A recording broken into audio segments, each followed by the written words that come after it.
Yummy.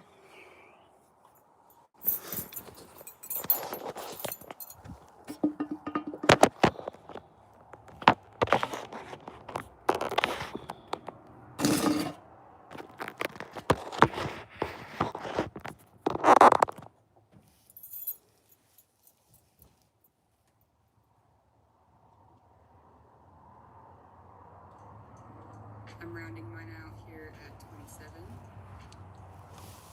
Next, you'll need to measure the widest part of your hips and butt area. Mine are coming out to about 38. And then you'll need the length from your under bust area to the top of your belly button needs to be of the dress. So go ahead and needs to be. I'm going to aim to make mine about 7 inches in length. We're going to begin making the triangle shape at the top of the dress. So go ahead and grab your yarn, make a slip knot, and we're going to start with a chain 3.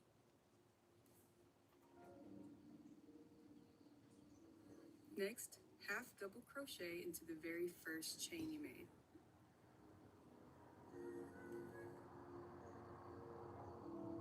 This is row 1.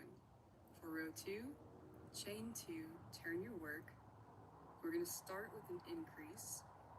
So leave 2 half double crochet into the very first stitch.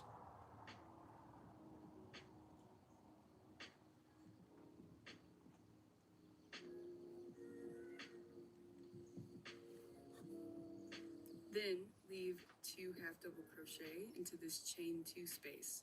This is going to be the only row that we ever work into our chain 2 space. That completes row 2. You should have 4 half double crochet stitches.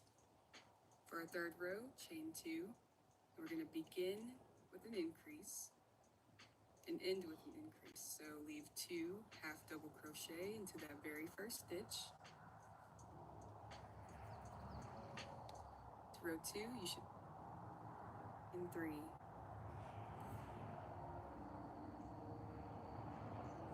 Next, half double crochet into the very first chain you made.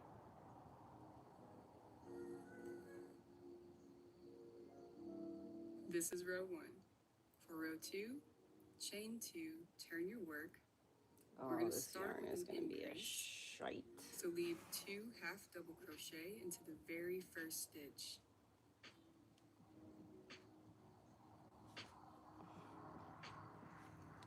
Crochet. This is row 1. Next, half double crochet into the very first chain you made. And then chain 2, right? This is row 1. Yep. For row 2, chain 2, turn your work. We're going to start with an increase. So leave 2 half double crochet into the very first stitch.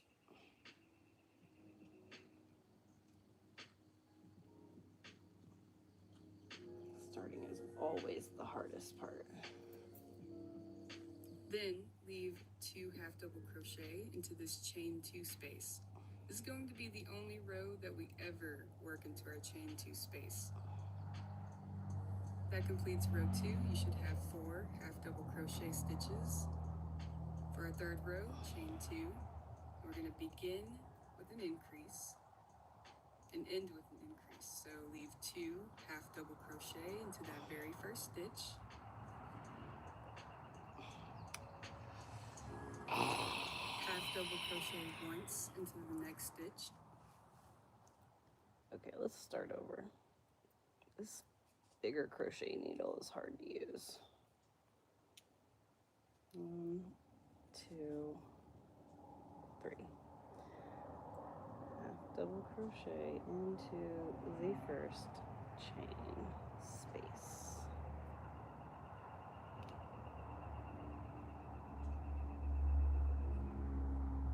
Okay. Chain 2. 1, 2. Turn your work. Half double crochet into the first chain.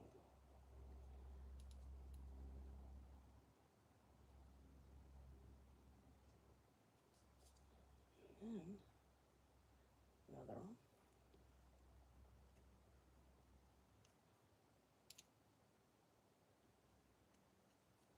And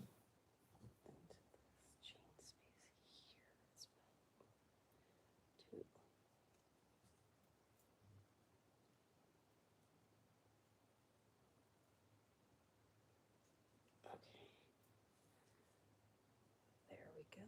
All right.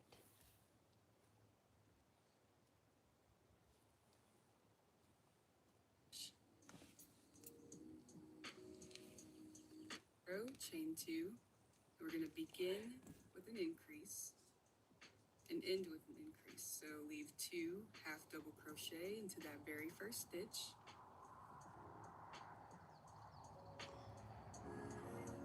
Half double crochet once into the next stitch.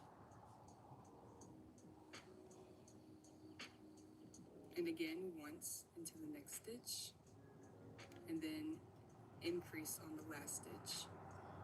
So that's 2 half double crochet into that very last stitch.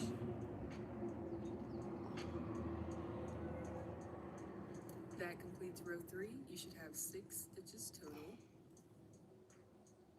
For row 4, chain 2, turn your work, start with an increase. So 2 half double crochet in the first stitch. Half double crochet once into each of the next 4 stitches.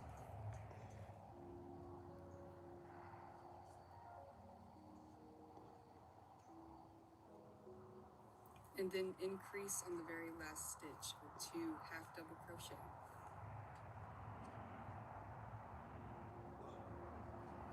That completes row 4. You should have 8 stitches total. For row 5, chain 2, turn your work, start with an increase. Half double crochet into each of the next 6 stitches. And then end with an increase on the very last stitch. You're going to repeat these steps for every row until you reach your desired width. I'm going to continue making rows until I reach about 8.5 inches in width, because 8.5 inches times 2 is 17, and that is half of my bust measurement, and I need to make 2 of these triangles, so one triangle needs to be 8.5 inches for me. Yours might be different based off of your measurements. Oh, the drink is, I've been telling you guys about this. It's the watermelon drink. It is so friggin' good. This one is pineapple and watermelon water juice, and I like the passion fruit one best, but this one is pretty fucking good.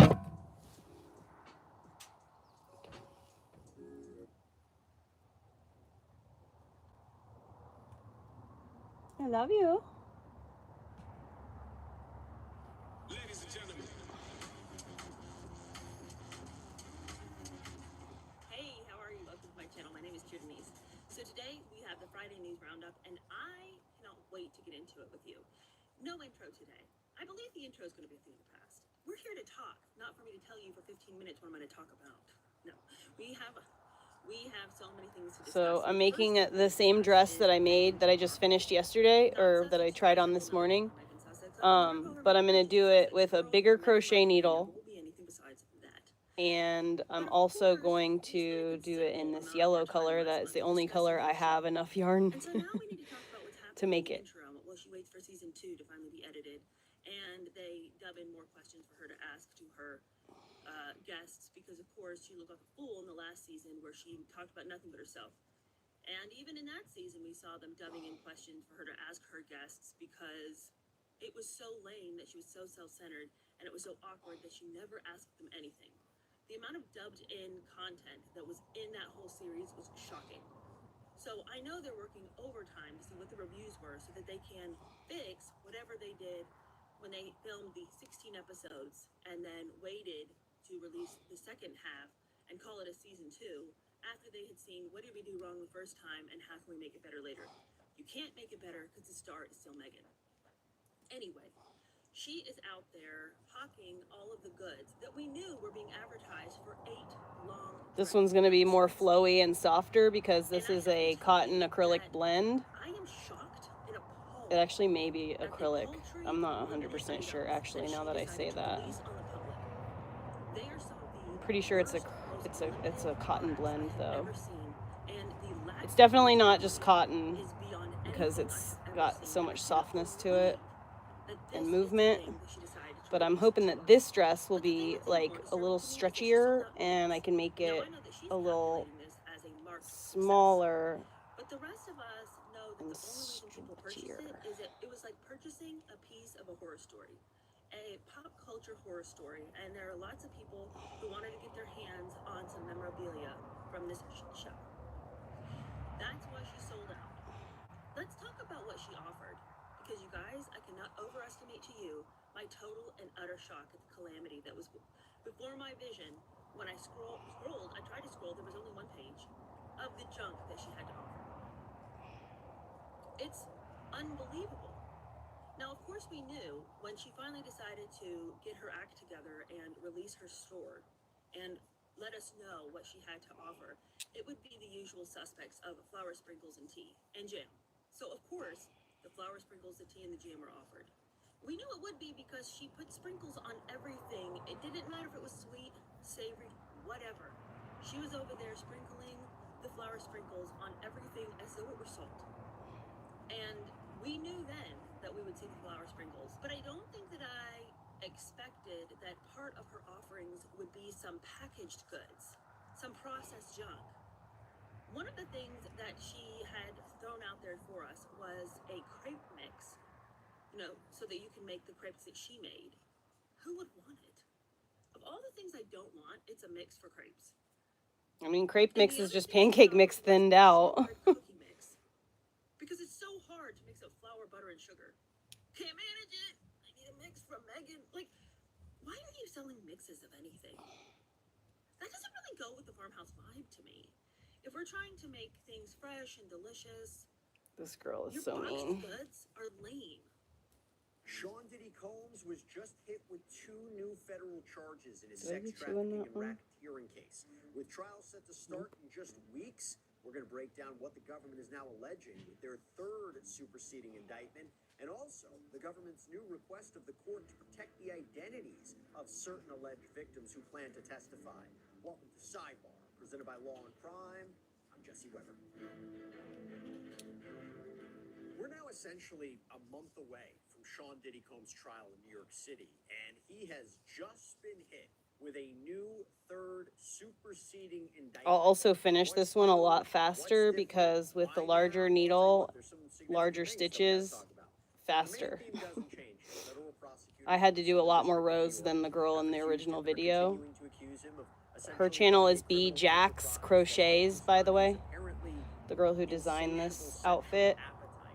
Combs was indicted last fall with 3 counts: racketeering, BJAX Crochets. Brittany Jackson, I think, is her name. Prostitution. And since the first grand jury indictment came down, we have seen superseding indictments that have changed some of the language. She makes really cute things. Kind of evidence the prosecution might have against the music mogul. But now we have this 3rd superseding indictment, and this one actually adds 2 new charges. It has a little bit of a difference in language, so we're going to break it down, and also we're going to break down the government just filed papers with the court asking to protect the identities of certain alleged victims who plan to testify. I know, Mama, it's warm in here.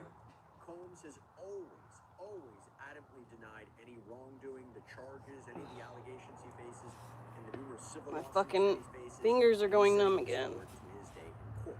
All right, so I'm not going to do this alone. We have this friend of the show, former federal prosecutor Nima Rahmani. Nima, so good to see you. Just the person I wanted to talk to about this. We have so much to get into.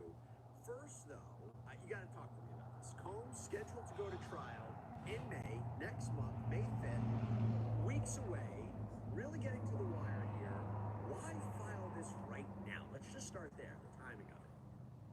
Jesse, great to be on as always, and I guess better late than never when it comes to the Department of Justice. But really, 1 month before trial is late, and that's why accompanying the superseding indictment, the 3rd superseding indictment, is a letter to the court essentially saying, this doesn't change anything. We've already produced the evidence in discovery. We've produced the witness statements, the victim statements under the Jenks Act. So Diddy and his team, they have everything because they know the judge is probably going to give them a hard time for this indictment so close to the trial.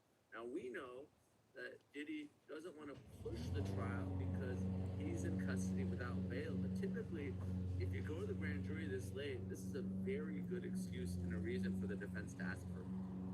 Absolutely, and I think it would have been granted. I really think it would have been granted. Now, not saying that's what they're going to do here, and I'll get into the defense's response or lack thereof, which I think is interesting. But now I want to get into the indictment. So, first of all, this new indictment makes the same overall claim. Quote, for decades, the defendant abused, threatened, and coerced women and others around him to fulfill his sexual desires, protect his reputation, and conceal his conduct. And a prior superseding indictment updated the date range for the allegations against Combs, pushing it back from 2008 to 2004, claiming that between 2004 and 2024 is what's referred to as Combs' enterprise committed various crimes like arson, kidnapping, drug possession. And to convict Combs on the racketeering charge, the government is relying on trying to prove these underlying crimes that were committed in furtherance of the enterprise. Everybody, this is a law and crime legal alert. You know that children are being diagnosed with serious conditions like type 2 diabetes and non-alcoholic fatty liver disease, and the research is potentially linking ultra-processed foods to all this? Yeah. Well, Morgan & Morgan is stepping in to fight to hold these food companies accountable. With decades of experience fighting large corporations, they are ready to stand up for families who deserve justice. So if your child under 21 has been diagnosed with type 2 diabetes or fatty liver disease, visit www.forthepeople.com/food or scan the QR code on the screen. Now, going back to the new indictment, the third superseding indictment, as Nima just mentioned, a letter submitted to Judge Arun Subramanian by acting U.S. Attorney Matthew Podolsky lays out what this is about, lays out the three big differences in this new file. It's fucking The hot. third superseding indictment contains three substantive changes to the charged offenses. First, count 4, which is, by the way, a new count. Count 4 charges an additional substantive count of sex trafficking by force, fraud, or coercion with respect to victim 2. Victim 2 was previously identified as a victim of sex trafficking in count 1 of the second superseding indictment. And if you look at count 1 in the second superseding indictment, which is racketeering conspiracy, it reads in part, Combs then used force, threats of force, and coercion to cause victims, including but not limited to 3 female victims, victim 1, victim 2, and victim 3, to engage in commercial sex acts. In connection with the commercial sex acts, Oh, it's fucking hot. other things, monetary payments, career opportunities, and paying for rent and housing expenses. Okay, so again, that was count 1 in the second superseding indictment. But now, Combs is facing a new individual sex trafficking charge against victim 2. And it reads, quote, from at least 4 allegations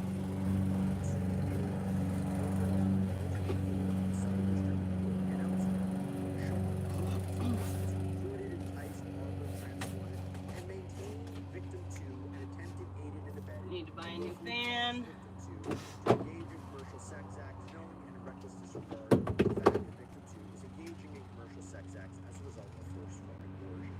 Nima, why do this? Why create this separate charge for victim 2? Jesse, the reason you want to create a separate charge for victim 2 is because you have that. Again, I'm not saying this is highly likely, but it's a possibility. The government's saying that it is sex trafficking.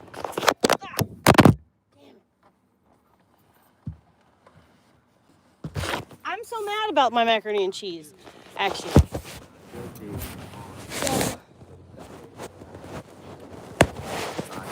I ordered my macaroni and cheese and I said, you know, I wanted a little bit extra of that reduction that they have. It's so good. It says victims 1, 2, and 3 in this racketeering count.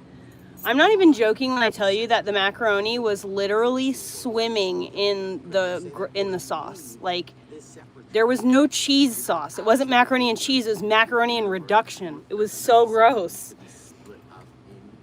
I'm pissed. For some reason, maybe there was just a different Shit's not story cheap. with respect to victim 1, we all believe, But at least I ate it, is Cassie. and I was upset about it the whole time. But hopefully it'll be better when I have to reheat it later, because it usually dries out a bit. So it'll be nice probably later when I reheat it, at least. Just their initials. So, you know, to the extent that victim 2 has a different story than Cassie Ventura, obviously Cassie Ventura was in a long-term relationship, spending more than a decade. We've all seen the video from their hotel here in Los Angeles that CNN was able to continue. Probably. Flashback. The doctor under fire for dancing while she operated on patients. The movies on fleek. Waistline snatched. Got a brain body, looks how to match. A surgeon dances and plays around with an unconscious patient on the table. Now, the doctor's methods and her marketing videos are under fire. And honest to God, I can't make this stuff up. But this is a song that is by it's a popular rap song by an artist named O.T. Genesis called Cut It. Have a look at this. Cut it.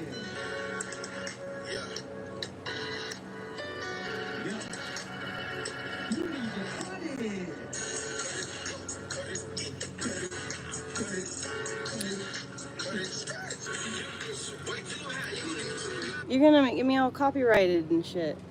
Other state. She's now calling herself Catherine Davis and works at the Eden Medical Spa in Austin, Texas. And get this, yep, she's still dancing. This video is from an online promotion for filler injections. So let's talk about the butcher of Georgia, Dr. Wendell Boutte.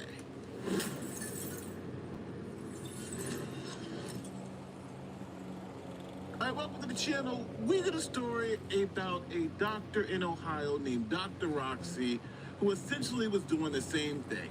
Filming patients in surgery, putting it up on TikTok, I believe it was, and eventually she got her license suspended for life. She can't practice medicine again. Dr. Roxy. Dr. Roxy. Dr. Roxy. She's the famous physician known as Dr. Roxy. You could travel the world. She was really fucking kids up. Plastic surgery on TikTok, but now Dr. Roxy, whose real name is Catherine Grawy, has been permanently stripped of her license by the state medical board in Ohio. So Dr. Roxy was eventually sued into oblivion by her former clients because she botched a whole bunch of surgeries and violated a whole bunch of rules. But if you think Dr. Roxy's story was bad, well, this is Wendell Boutte. And state records show that she is a board-certified dermatologist. That's a skin doctor, for those of you who don't know. Now, being a dermatologist doesn't pay the bills as being a surgeon. So Dr. Boutte decided to just one day wake up and say she is a board-certified surgeon, even though she had absolutely no history of doing any type of cosmetic surgery. Now, the interesting part here is Dr. Boutte found a very interesting loophole in the law. See, according to state medical records, Boutte is a board-certified dermatologist, as I just mentioned, and is not board-certified in general surgery or plastic surgery. In Georgia, it is legal for any physician to operate, even if they are not board certified as a surgeon. Georgia allows doctors to practice medicine outside of their specialty, regardless of their board certifications. Boutte, a dermatologist, claimed she was certified in cosmetic surgery on her website. The state now says those claims were false or unsubstantiated. Now, I need you guys to understand, because of that loophole in the state of Georgia, Dr. Boutte started offering all types of services that she wasn't qualified to do. Here are a couple of examples. I looked at what Dr. Boutte offers. She is, as she says, a board-certified dermatologist.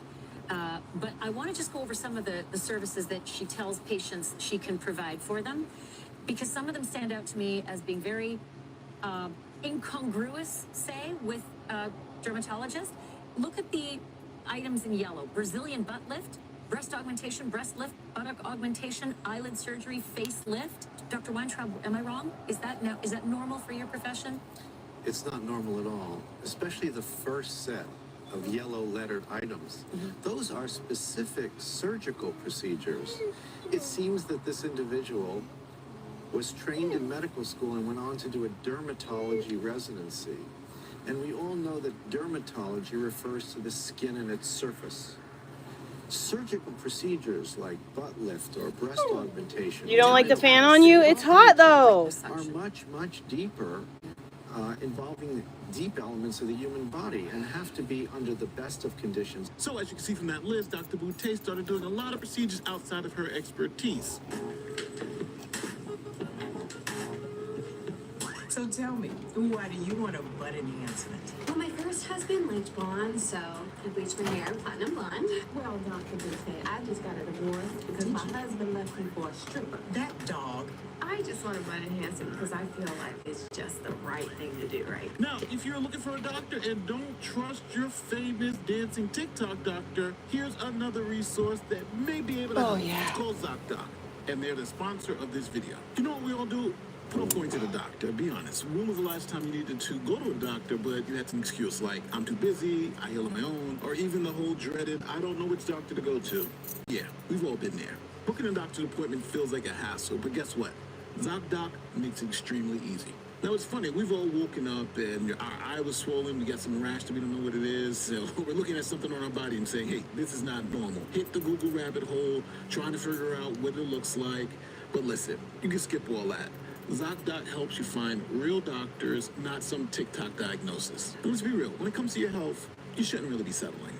Just imagine having a therapist who only has openings mid-work day. That's really not ideal. Or a doctor who has a 6-month waiting time. Now, with ZocDoc, you get options. It's a free app or website where you can search, compare, and instantly book in-network doctors across every specialty. Mental health, dental, primary care, urgent care, you name it. Now, you can filter by insurance, location, availability, even ratings. It's up to you. Most appointments happen between 24 and 72 hours, even some on the same day. Now, I use ZocDoc, and so should you. Stop putting it off. Head to ZocDoc.com/Nate the Lawyer to find a book of top-rated docs of the day. Now, that's ZocDoc.com/Nate the Lawyer. Link is in the description in the pinned comment. Now, this advertisement didn't go over that well, but Dr. Boutte had another idea. She would dance in the operating room, post them to YouTube, and see what happened. So let's start with the dancing. Let's start with the music and where did that even start? Where you said, you know what, I'm going to institute this in the during a procedure. Right. Well, you know, Mike, I've been in practice for going on 22 years now, and up until 19 years ago, no legal issues, no claims, no lawsuits, things of that nature. When I added music to it to educate, all of a sudden, people paid attention. And so I use music, and in these instances, these were all consented videos. No, they weren't. They were staged. They were planned. No, they weren't. And it started with a contest. In October of 16, I was marketing free services, you know, and one of the contestants asked, hey, why don't you do a video after the fact to kind of highlight your beautiful work, because your work is just that beautiful, Dr. Boutte. And I was like, okay. So just like, I'll consent, you know, and why don't you put a song to it? You know, I like doing the butt. And like, you know, I like music. If it's a way for you to celebrate your transformation and the beauty that... So this was a patient who suggested? This was a patient that was a contest winner from Dallas. Gotcha. That suggested. And so I thought, you know, I thought about it long and hard, but she was like, you know, Doc, you do some of the best work nationally. This is why people come to you from, you know, 18, 20 states. I see you, all of these people from different parts of this country. She sure does like talking about herself. Okay, so Dr. Boutte said, hey, these were the patient's idea, and on top of it, they consented. But when state investigators looked at the paperwork, come to find out, patients didn't actually consent to any of this. Check it out.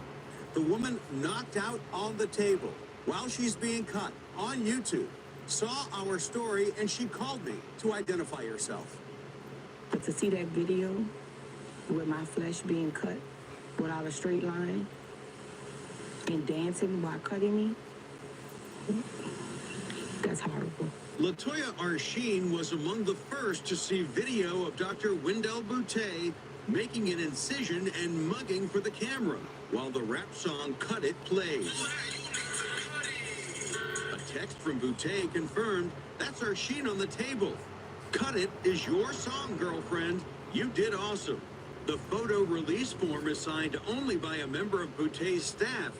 Where Arsheen was supposed to sign is blank. I feel disrespected on a lot of levels. Now, not to bury the lead here, Dr. Boutte was first sued into oblivion by patients who she unfortunately botched their surgeries. Also facing 6 lawsuits to our knowledge right now. She has 4 malpractice settlements that we've been able to unearth at least, and I'm just going to go over them very quickly. Oh my god, my 'cause they're fingers not are small. numb. In February of this year, $1 million settlement.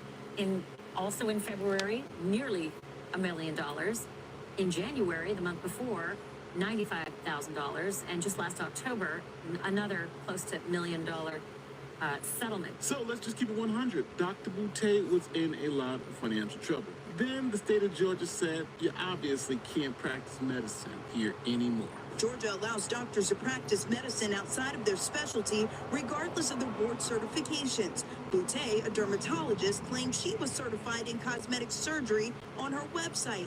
The state now says those claims were false or unsubstantiated. The board instead determined Boutte failed to perform to minimal standards after investigating 7 of her former clients. It found most had no pre- or post-op exams at all. In one case, a patient received a different procedure than was listed in medical records, and a surgical assistant did surgery without supervision. So now, with her license gone and fleeing from creditors, Dr. Boutte said she needed a change of scenery, so she moved to Austin, Texas. Got a banging body and a smile to match. Dr. Boutte lost her license and was ordered to shut down her cosmetic surgery practice in Atlanta. Now she's back in the beauty business under a new name in another state. Ever since, dude, you guys, listen to this. Ever since I moved into the shed, look at what has been going on. I mean, back into my bus, look. The girls roost in the tree right next to me. How fucking cool is that? So my fingers are going numb because of my back. I have a pinched nerve in the top of my back right here, and it's from painting. Sometimes when I was painting, I would feel suddenly an electric burning sensation, like sudden, like hot. And ever since then, I've been getting this issue. I just have to do, it's that time of the year. It's time for me to start exercising and doing yoga. I always end up with this kind of pain. It was my other hand last year. This year it's the right side. But it happens every year around this time. It's time for me to start doing yoga. It's time for me to start trying to adjust my back properly, you know, through stretching and then using the roller. So.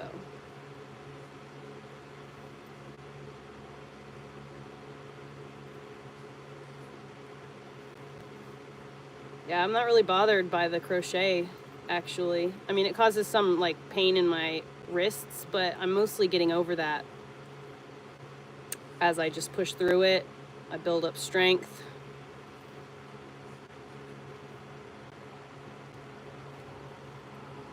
Plus, I've been doing work with my hands lately, the last few months, so...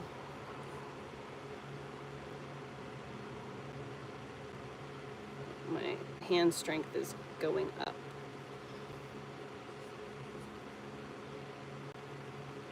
Man, it's gonna be really hot right here in the summertime. I really am gonna need some kind of an awning.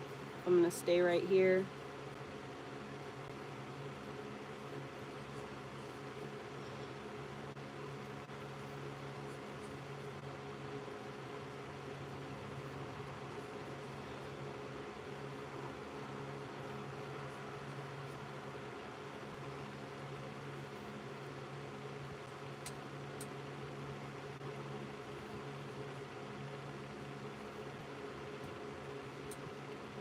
Can't believe the chickens are like hanging out right there.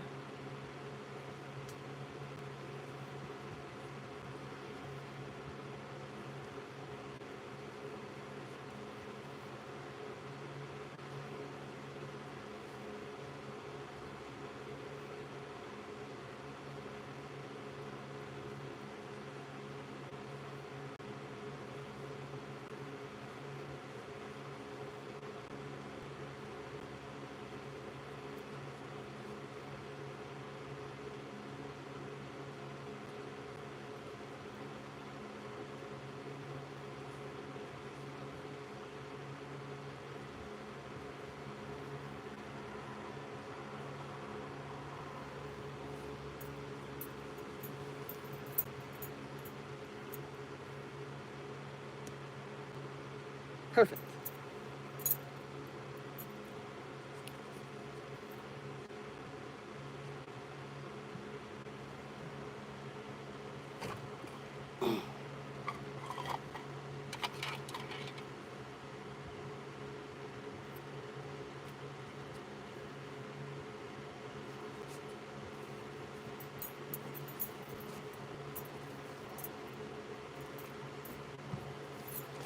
Oh, I have that delicious coffee beverage. Hello. Delicious coffee beverage in my refrigerator. Here. You want me to open your window?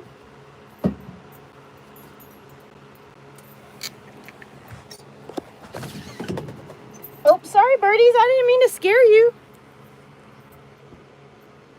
She wanted her window open so she could sit in her spot. Chicken! Chick, chick, chick, chick, chick!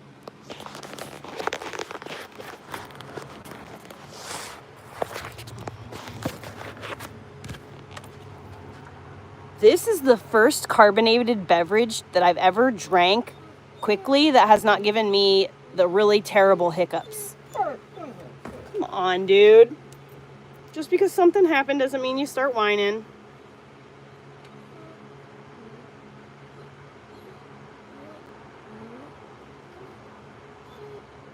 Dude.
No! Stop yelling in my fucking ear! Ah! Doesn't feel good, does it? Ah!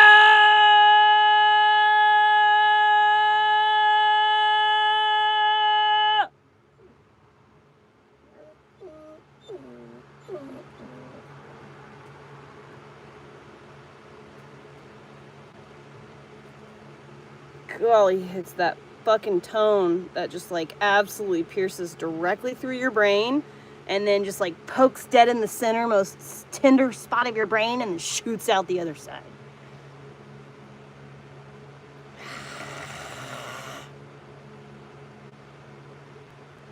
Very unpleasant. Okay, I can't remember something. I have to go back. Right. Next, half double crochet into the very first chain you made. Yep. This is row 1. For row 2, chain 2, turn your work. We're going to start with an increase. So leave 2 half double crochet into the very first stitch. And then 2. Then leave 2 half double crochet into this chain 2 space. Yeah, okay. That's what I thought. Oh, I hope I did that with this other one. Yes, I did.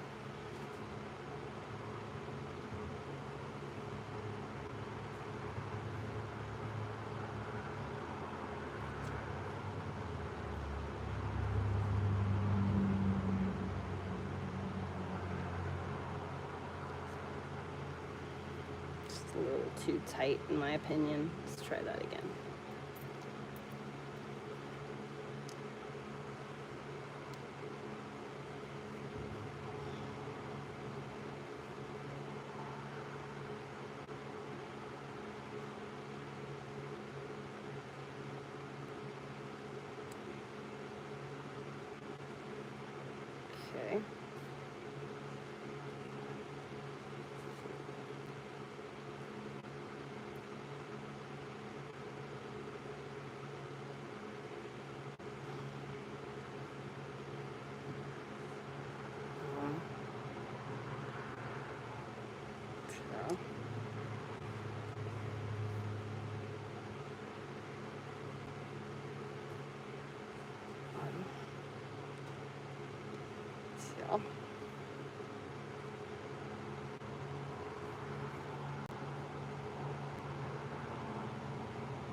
Mm-hmm.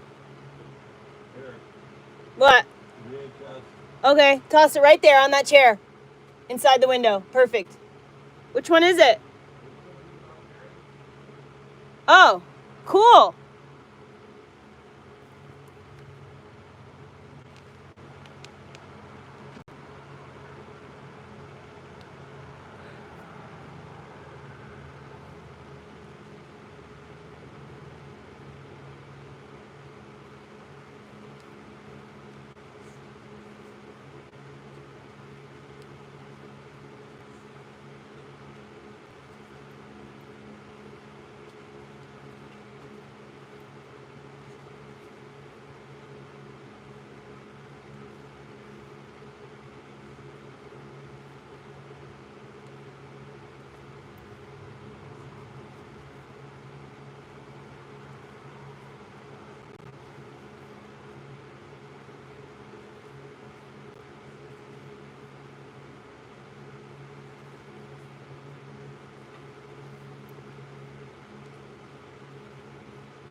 Huh? Yeah, I did. Huh? Oh, thank you.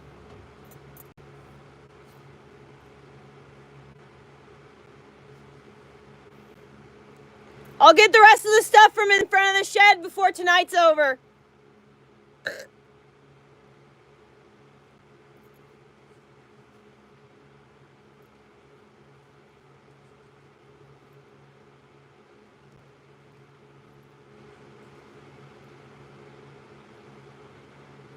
He brought me an egg carton. I need to utilize it for all the fucking eggs I got laying around.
That takes all the pressure off my fucking back and makes my fingertips feel good. This takes all the pressure off. Can't walk around like that though.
fucking hurts.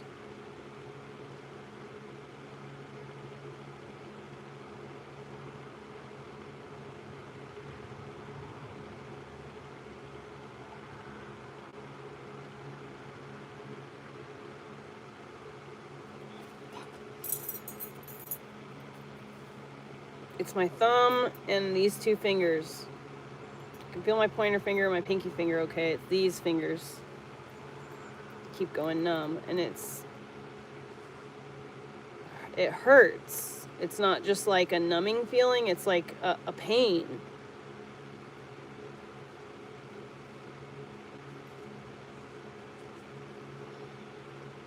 And I can't control my hand as well when it happens.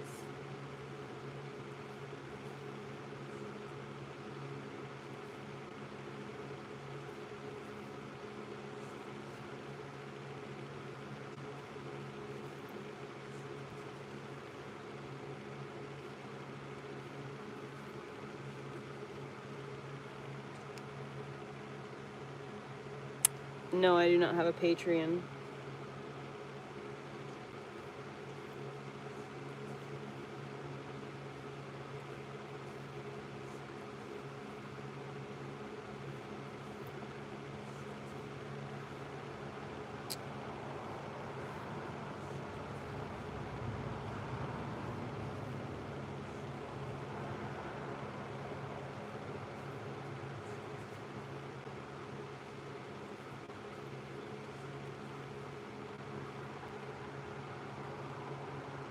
Forgot to put something on to listen to. I've been so focused on what I'm doing.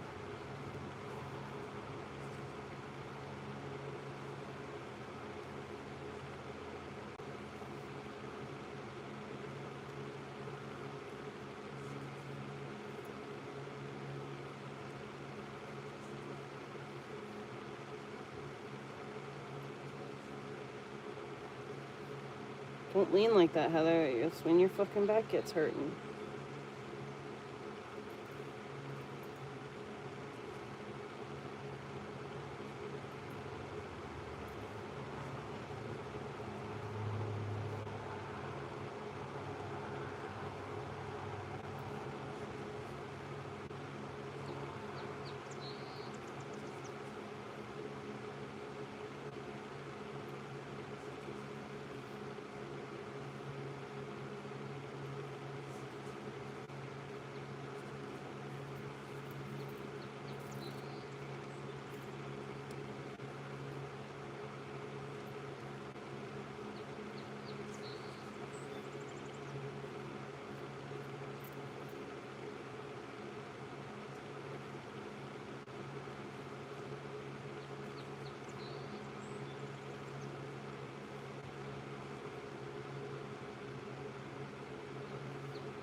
Dang, I wish Nikki was in here. I could show her how to do a half double crochet.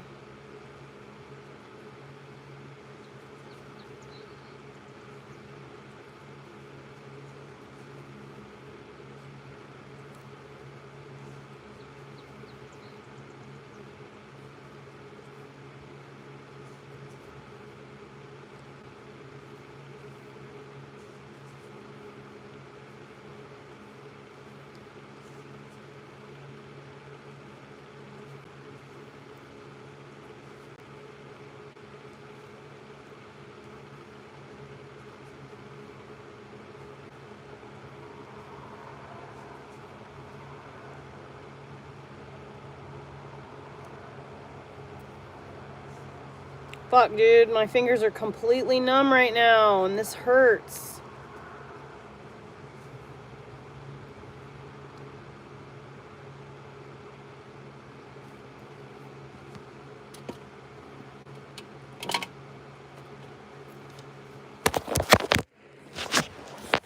What if?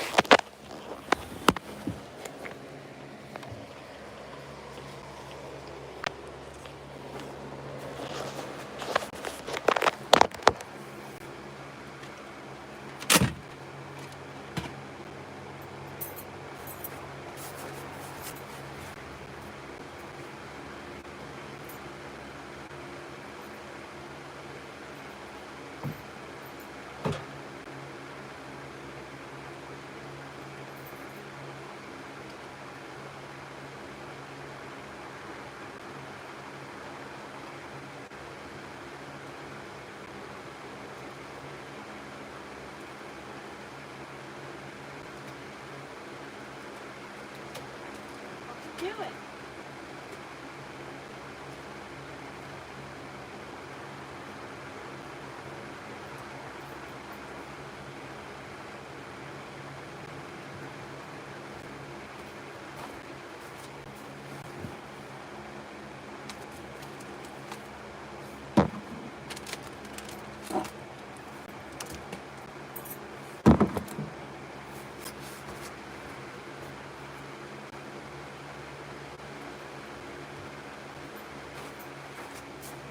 I haven't been able to do this in so long, I just literally didn't even think about it.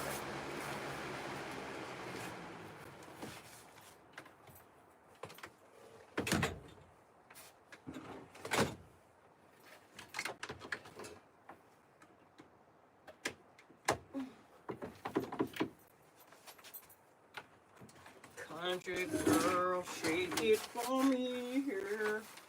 Shake it for me here. Shake it for me. Can you please get out of the way? Thank you.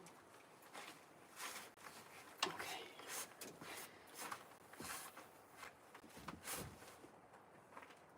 Why don't you move this black bin the fuck out of the chair though?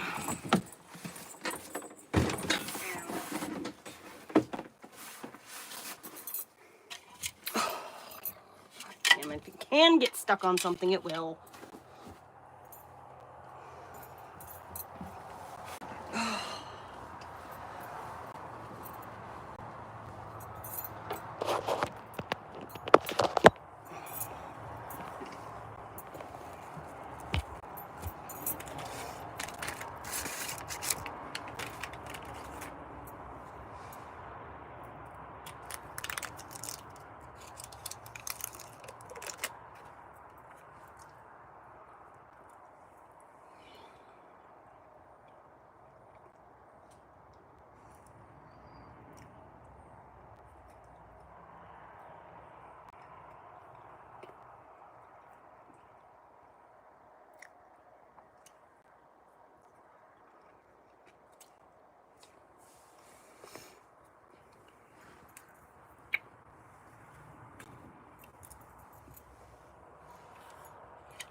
Have I been using this one?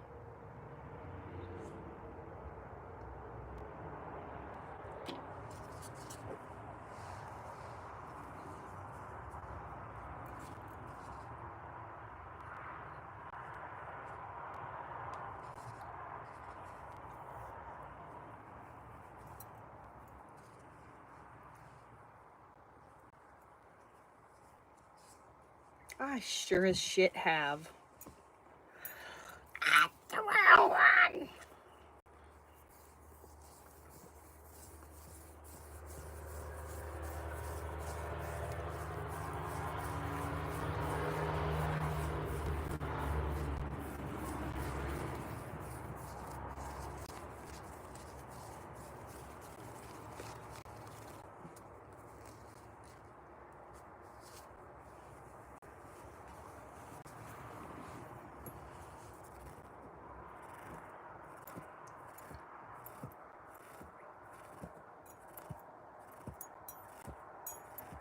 Why is it so much more difficult to get these stitches in the same size as the other ones?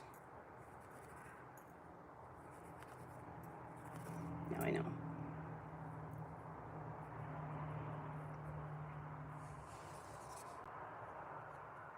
Oh yeah, for sure.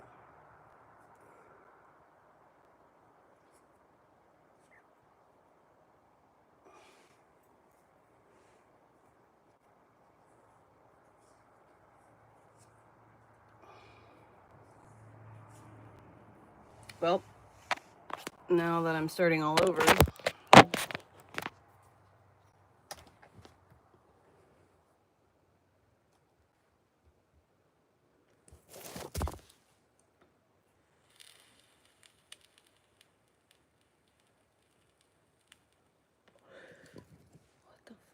A new case begins, that of a man accused of murdering a woman, setting her house on fire, and abducting her 2 young children. Following an Amber Alert and desperate search, the suspect was arrested.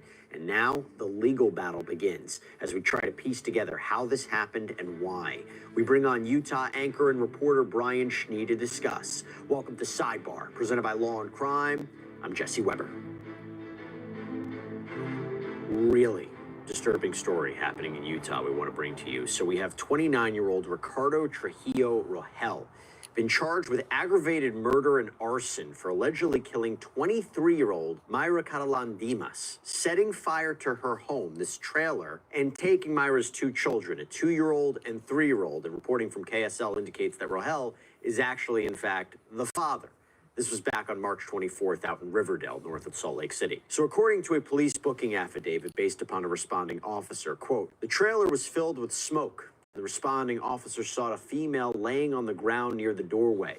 The female victim had severe burn marks on her body. Now, thankfully, after an Amber Alert was issued, the search for the kids and Rogel ended that evening with a tipster calling in at 7:30 p.m. about seeing a white Ford F-150 apparently disabled a quarter-mile up the left fork of Hobble Creek Canyon. This is according to the Utah County Sheriff's Office. This is about, by the way, 85 miles away in Weber County. Quote, the vehicle matched the description of the suspect vehicle in an Amber Alert from earlier on Monday, March 24th, 2025. An adult male and 2 children were seen walking away from the truck. This is all according to deputies. And in fact, a license plate reader reportedly also noted the vehicle in the Spanish Fork area in the afternoon. So deputies said they arrived, they saved the children, and they arrested Trujillo Rogel. And according to KSL, he allegedly assaulted one of the law enforcement officers. Authorities gave the kids to the Utah Division of Child and Family Services, although according to USA Today, the children were placed with the family. And before we get into this more, a GoFundMe page has been set up that we're going to put up there for you as well in case you'd like to contribute. It reads, it is with great sadness and a heavy heart that we share the tragic loss of our beloved daughter, sister, mother, and friend, Mayra Dimas, who was tragically murdered on March 24th, 2025. Her absence has left a void that words can't express. Mayra leaves behind her 2 beautiful children who were the light of her life.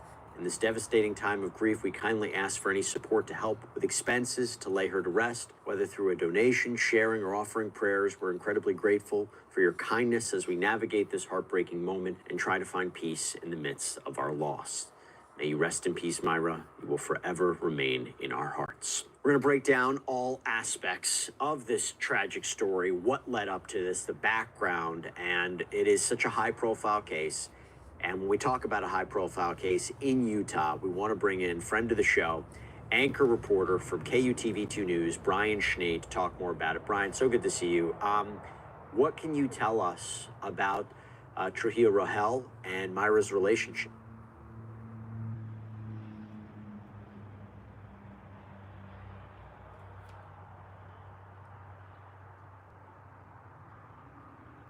The event is being closed. So I just went to Wild Wild West Con. We're not allowing any more people inside. And it was absolutely. If you are staying at the hotel, you have to leave. We have to be out of the room in an hour. The vendors all have to be out in 2 hours. There's no event, it's done. Canceled. No more. Wild. Imagine being a guest at a convention, a small convention for a dying fandom, and getting kicked out of not just the con, but also your hotel room. Well, that happened to me and a couple thousand other people who attended Wild Wild West Con, a small steampunk convention held in Tucson, Arizona. This is the story of that weekend. This is partially about what I originally wanted this video to be about, which was asking the question, is steampunk dead? But it's primarily about the series of events that made this unfortunately the worst con I've ever been to. So let's back up to how we got here. First of all, steampunk is a subgenre of science fiction, primarily coming from alternate history novels that imagine what the world would look like if instead of the world running on electricity or combustion engines, that it ran on steam. And that idea spiraled into a subculture where people dress up in Victorian-inspired clothing featuring tubes, gears, pocket watches, and to my chagrin, top hats. Lots and lots of top hats. But unlike goth, that can never die because it's already dead, steampunk kind of hit its peak around the early 2010s, and ever since then, it's kind of been running out of steam. So when I got invited to be a guest at Wild Wild I thought you were West knocking on Con, the front door. That steampunk scared me. specific convention, I was like,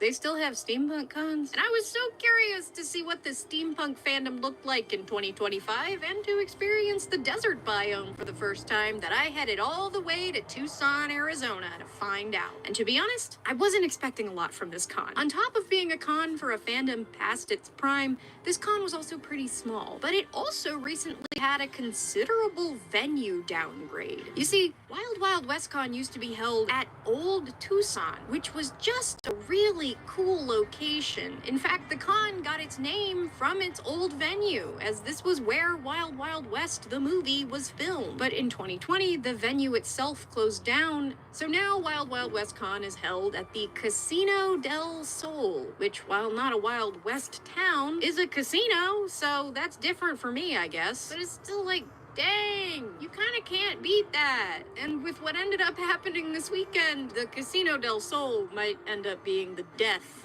of WWWC. But as we arrived, I was just happy to see some cactuses. I didn't know they got this big. And for such a small convention, they treated me like a princess, because we got picked up from the airport and they gave us like a welcome basket with Cheez-Its and Diet Coke. But it also had this giant pack of machine sewing needles, which is just so awesome, and a seam ripper, and like, that's just really nice. Thank you. Also, I want to back up to the front of my cactus montage and shout out the most consistently loud and smelly 2 children that we sat behind on the plane.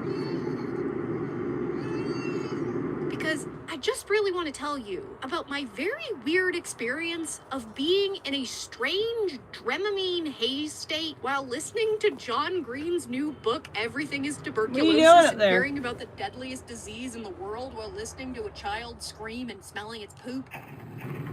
While we had arrived on Wednesday, Thursday morning was our first chance to check out the venue, because after grabbing coffee surrounded by slot machines, we wandered through the shockingly decked out casino floor. Both Joe and I had never been to a casino before, so it was really crazy to see the big faux sky. This was really What are you doing? I'm not interested in gambling at all, but I am always interested You're gonna in get fake yourself stuck in the buildings and doorway. fake skies. There's definitely still fun places to take pictures here. Like, considering where the venue have to go used let to Orly be, outside. how cool that was. Like, this is not a total downgrade. Like, I mean, you even got the extra light from all the machines.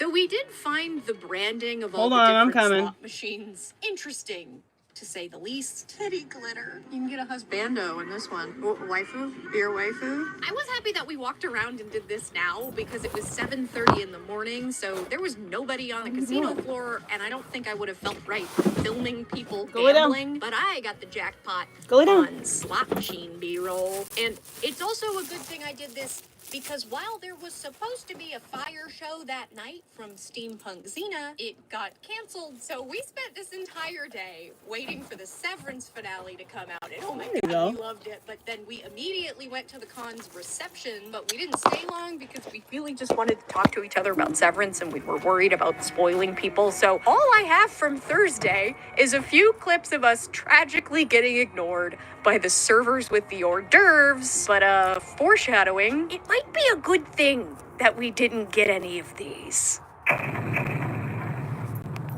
I see Steampunks down there. That guy is definitely going just to the casino, and he has no idea.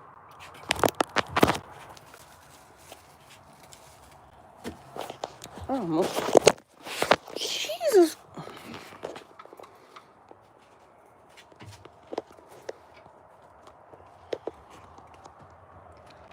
The green screen. Go outside. You wanna go outside? Go potty? You wanna go outside in Orly's spot? You wanna go lay down with the little puppies? You wanna go to Orly's spot? Excuse me. Let Mama go first.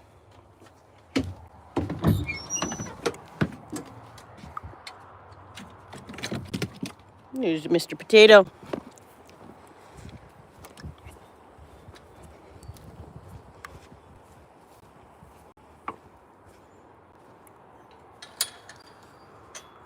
Go ahead with your bad self. You want to go in there? Big stretches. Go hang out with your buddies.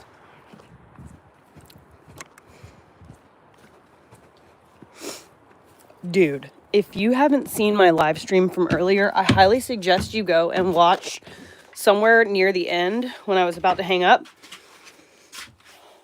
Adam saw one of the rodents, and I guess at some point between the last time he and I spoke about it yesterday, he found snake shot.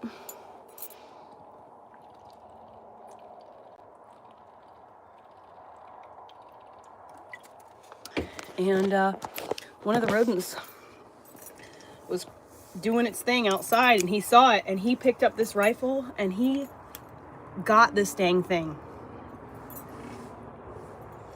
It's right here.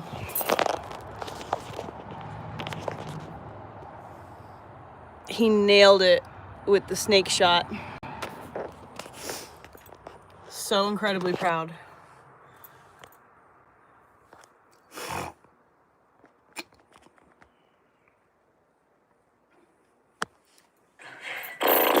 What are the kids saying these days? Big oof?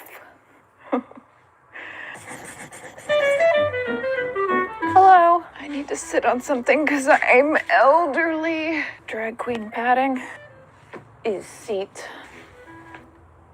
As you could probably gather, we're gonna do something about this. I quite enjoy doing closet purge videos, not only because I'm feeding you, my grandchildren, sweet, sweet content, but also I'm getting stuff done at the same time. A trip down memory lane, if you will. It's a little bit more chaotic, more like a trip down a trash-ridden, smog-filled dark alleyway. Today, we're doing a closet purge. It might be a couple days. More specifically, today, I would like to assess everything, what I need to organize it. Tomorrow, maybe we can search for some tubs or shelves or something like that, as Kevin McAllister once said. Woof. What you're looking at is essentially all of the costumes that I've made or purchased or thrifted over the past 10 years. Oh my God. I don't often get rid of any of my costumes because, you know, my logic is, what if I need that one thing? 97% of the time that doesn't happen, but what if someone throws a Halloween town party and I don't have my Aggie costume? What if? I'll probably make a yes, no, maybe pile. More realistically, a yes, maybe, sentimental, absolutely not pile. We're gonna get a little sentimenty. Also because I royally fudged up my ankle yesterday and I'm trying to take it a little easy. Doing what? Definitely something extreme, something really demonstrating my athletic prowess and not filming a cosplay transition.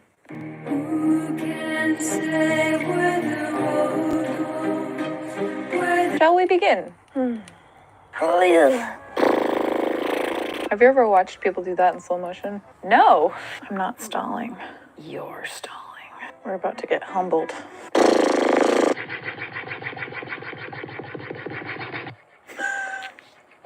Okay, all right, let's actually get to work. As you can see, I have this main rack, that rack over there as well. It's a lot, but when it's your job, it gets a little tough. For the ones that I've made, how shall I say this? They're in no condition to sell or even donate, if we're being honest, because a lot of them are held up with hot glue and good intentions. Maybe think of a way to recycle them or tear them apart, use them for something else. We're gonna go right to left, I think. My Oogie Boogie dress. This has served me so well. I've worn it at least 3 or 4 times. Every time I go to Mickey's Not So Scary Halloween Party, this is just gonna come across as one giant advertisement for my channel, but you're here, so I don't know. One of my absolute favorite things I've ever made. I am going to keep this because I know that it's going to come in handy again. Halloween party, Mickey's Not So Scary, weddings, baptisms. It's going to go in my yes, yes, 1,000 times yes pile. All right, that was easy. Ugh. Just kerfuffle of footwear. One of my goals for this is going to be going out and buying a shoe rack. I think this is just like a generic pirate boot, but when you're me, you never know when you're gonna need it. So I'm gonna make a shoe pile. A silver belt that I definitely painted for some reason or another. For Jon Snow, he's here. Heavy boy. What I like to do with this kind of stuff is make a smaller bag, a smaller plastic bag of accessories, and then just hang it on the hanger itself so that everything is together and we don't have a small confusion like we just had. Jon Snow is an absolute keep because that's another one that I've worn at least 3 times. And much like Jon, I do know some things. That being, I will definitely wear this again. This hanger represents my will to live. So this is Agatha's cloak. I don't know why it's not with the rest of my Aggie costume. Here. Oh, beautiful. Transferring. I'm not gonna lie to you. This one was one of my favorite surprises. I've done quite a few Leia looks in my life. That's her mama. So I thought maybe if I had similar facial features to Carrie, then maybe I did with Debbie too. And I had so much fun. I think to myself, oh, being normal is vastly overrated. I would love to wear Aggie to a convention, maybe with one of my friends being Marnie or something. If there's one thing people love, it's a nostalgic costume. I love costumes that make you feel something, and if it's a beloved childhood favorite, just the reaction you get from people when you wear those versus a modern character, I don't know. It's just really heartwarming to see. Can't tell if Halloween Town would get a reaction or not. Maybe the right people. Anyways. Keeping because I'd love to wear her. Maybe I'll wear her to like Dragon Con or something. I don't know. God, if I talk this much with every costume, we're gonna be here for 56 years. Nurse shoes, orthopedic, baby. This was for Joker. Once I clean these off a little, I think I'm just gonna donate them. Donation pile. Pair of jeans. Don't remember what I use these for. Possibly Alice. I don't often wear normal jeans, and by that I mean never. This is considered a costume for me. But you know, you never know when you're gonna need. Donate. A vampire jacket. Let me prepare to be wooed. It's like a jacket that has a built-in vest. We're gonna do it. It's like reverse stripping. It's attached. And then you've got coattails. I initially got this for when I did Victor from Corpse Bride, but I have used it probably 3 or 4 more times after that. I think I used it for Nosferatu. I'm realizing what a pain this video is going to be for editing, Rachel. Find all of the photos. Have fun. No, you still don't get PTO. I'm gonna keep this because it's so versatile. Oh my God. More piratey boots. Even more piratey boots. Medieval looking ones. I never actually ended up using them for anything, but I might. So, what is this then? Oh, teeny weeniest little apron you've ever seen in your life. I don't remember what I made this for. I'm gonna put this in my recycle pile because I can use this as like scrap fabric. Cleaning cloths. Meh. Ugh. Work cloak. You never know when you're gonna need a work cloak. And it came in handy when my friend Sarah and I did Greg and Wirt for Dragon Con. I was like, girl, you don't have to go make one or buy one. I got one for you. Keep. I'm not really doing my job now, am I? Oh. This was one of my very first attempts in making costumes, back when Nick was willing to cosplay with me. This was when we did Hiccup and Astrid. One of the first times I actually was physically making costume pieces. I was fabricating, I was sculpting things. Don't know where the rest of it is. Hiccup! Stuff like this, it's so sentimental, but also it's not very well made. This is a cute material though. I don't remember what this was initially. Maybe I could make something out of this. Harvest it, if you will. I'm gonna put this aside because I need to find the rest of it. I will put Astrid there as well. Aww. This one actually isn't bad. Like, I think I could probably give this away. All of these little skulls are sculpted. Look at that hand sewing. And then this is the top. My first time making armor. 'Tis the sound of googly eye rivets. Made out of exercise mats. Aw, I think someone could probably use this. It's crazy looking at this and just thinking how far I've come, but also I'm impressed with 2014, Rachel. In the giveaway pile. Huh? Huh? What's this? Oh, my little bat cloak. This is part of my 1800s bat costume. The question is, am I ever gonna do anything batty again? Someone could use this for a little bat costume. Oh, frick. This is gonna go in the giveaway pile. I think this will make someone happy. All those goths out there. 10 points if you remember what this is from. Oh, look, a hanger. Oh, she's like a wandering spirit. From the Face Awards, when I did my Joan of Arc Phoenix look. Actually burnt this with a candle lighter. I've kept it because it's nostalgic kind of for me. A pivotal moment in my life. But I think I might keep it because I think for Maxui next year, I might try to do Samara. She wears something similar to this. I will keep this. Oh, this. My Marianne costume. Dressing like Jane Austen characters for 7 days. I hope no eligible suitors come and scoop me up. I was not happy with this. That's another thing I struggle with, is what to do with costumes that I didn't love and didn't come out exactly how I wanted, because you can't really give them away because they're trash. What's that? You don't believe me that the fit is trash? How did I get this on? I hate it. Can't bend my arms.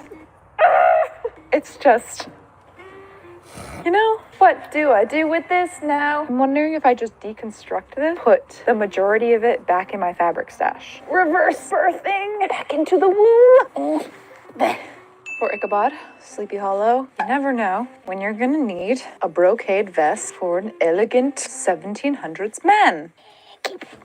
My Sally dress. Keep 1,000 times yes. Another one of my favorites. I have worn this on multiple occasions. I would love to do like a little vintage Sally. Will tell you though, lining this in felt, not a big brain move. Black parade outfit from the most recent Maxine. Keep. Let me run something by you real quick. I would love, because I love being someone else someday, to do a drag number where I go through all the eras of Gerard Way. Start with Helena. Always wanted to do his Ghost of You music video look. Quick change into that. Quick change again into the Black Parade. I've never performed or done anything on the stage, and in fact, I have nightmares about it, even though I've never done it before. I have nightmares where I go up on stage and I don't remember why I'm there, what my lines are, and all the supporting actors are looking at me like, what that says about my inner psyche, you can be the judge.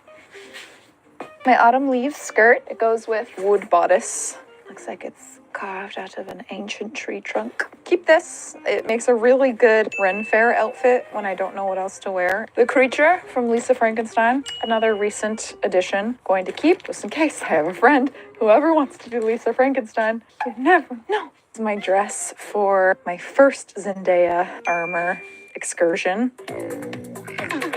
Looks like chainmail. I don't want to get rid of it because this fabric is really cool, so I could always recycle it. Uh-oh, my keep pile's looking quite large. My But Make It Vintage Britney denim dress. Well, I am never gonna wear this again, if we're being honest. Maybe I'll see if anyone wants this. You could also just tear it apart and use the denim for something else. Giveaway. Few that I tried vacuum sealing and it didn't really work. I have Jack Skellington, my potato sack dress in here, my Halloween fat dress, 1860s, I think, or 1830s. Leia.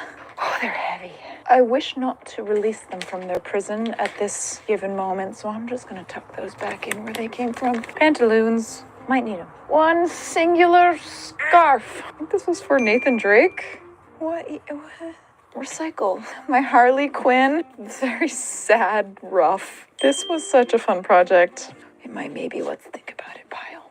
An outfit that I kind of rejudged. This was a dress that I had for years. I painted some Winifred Sanderson symbols, modified this corset to look like Winifred Sanderson. I wore this to the Hocus Pocus 2 premiere in New York. Giveaway. My Dorothy. That's where my ruby slippers went. I have another pair in my house because I didn't know where they went. Oh, silly, silly. The back is so Frankenstein. See, I tried to patch together extra fabric so that the zipper would close. It's just kind of messy. I actually commissioned another Dorothy dress, which I think is here somewhere. Very similar, but better made. A lot of times cosplayers and people are afraid of just commissioning outfits because it doesn't feel like that you made it or whatever, and that cosplay has to be entirely handmade. But honestly, for me, cosplay is the joy of doing it, whether you make your own stuff or not. We're all adults playing dress up. Whether you want to commission someone or buy a costume versus make it, that is entirely up to you. Both options are viable. I don't know. It also has pit stains. What do I do with it? Oh, I'm gonna put it in my maybe pile. This is just one of my Rococo dresses. I have various just historically inspired outfits that aren't any specific character, but you would be surprised how much this comes in handy. This is what I wore for that Jane Austen video for my Emma outfit. Love this so much. I don't know, y'all. I'm gonna keep it for now. It's so pretty. Greg overalls. I'm gonna put that in my giveaway pile. Oh yeah. In this suspicious looking bag, my Jovi from Elf. It's my only Christmas inspired costume. So if I ever go to a Christmas costume party, I'm gonna keep it. My Marilyn Monroe outfit. I'm gonna give this away. I think this would look really cute on someone. She's got some beard hair stuck in the stars. Little extra treat. Huzzah! Oh, yoy! Like legit chainmail. Listen to that. I could never live in the night times because I would be sitting there in battle just going. This was for Romeo and Juliet, which was one of my favorite costumes, to be honest. They said we've both been dancing all this time. What a coincidence. Do I look like someone who doesn't have chainmail in their stash in case the need arises? Exactly.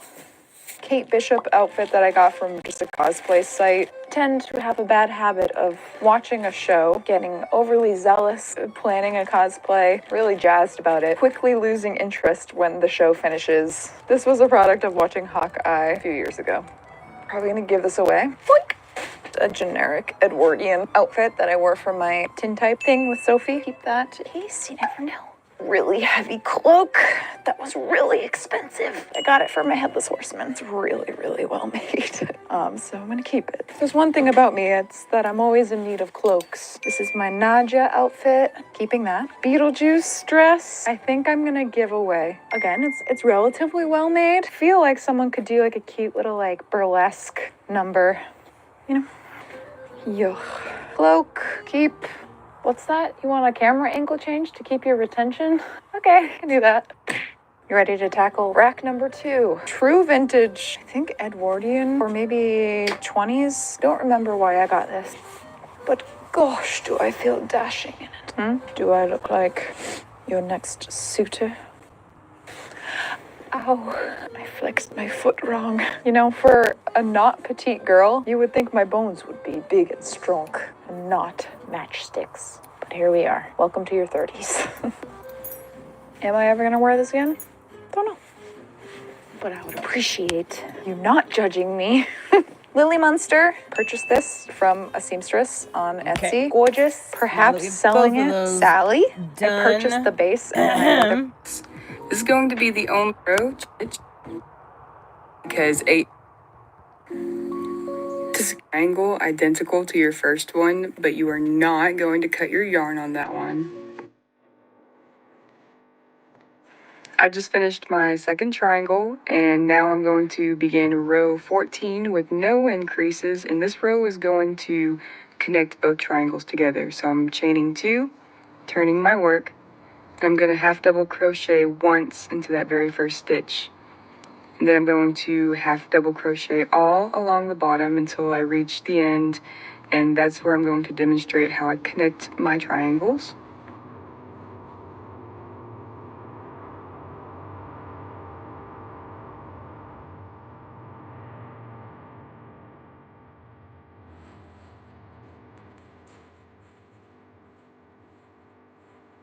Right now I'm leaving my very last half double crochet at the end of my triangle with no increases. Let's go get my rugs and stuff out of the shack. The last of my stuff. Yeah, so I accidentally picked up my 3.75 millimeter crochet needle when I was crocheting the second square that I just did, but I had to frog the whole thing and then redo it with the correct size needle. I'm gonna get the rugs up in case they escape, because that thing's not staying up now that his water dish isn't in the way. I'll rig it. Something. Here, hand me the food bag. Stick the food bag against it. Oh, here, look. Stick the food bag. If you put it right here in this lip here, it's just the only thing is on the outside. Yeah, if it's on the outside, though, then I don't think the door can open. That should hold it for now. Especially if Brock's not in there. Yeah. Little heathen. Alright, it's fine. Is there anything I need in here right now? I don't think so. Oh, my back. Oh, my back. What did I do to my back?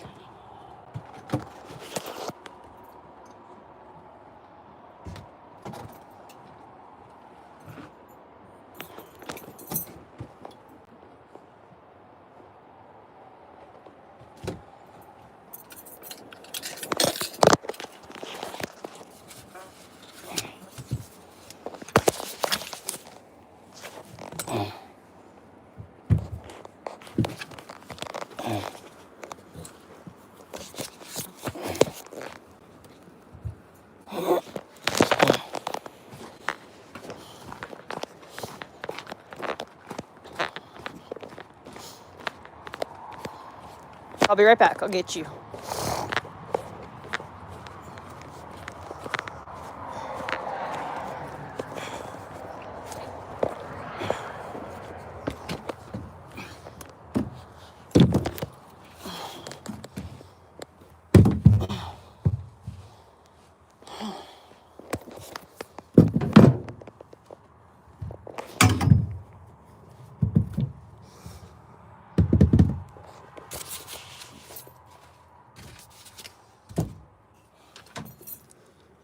Oh, I really think they're in the dash.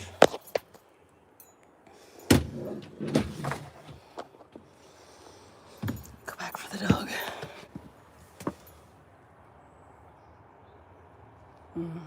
They're in there. They're definitely back there. Hopefully that one that got killed today was the last of them.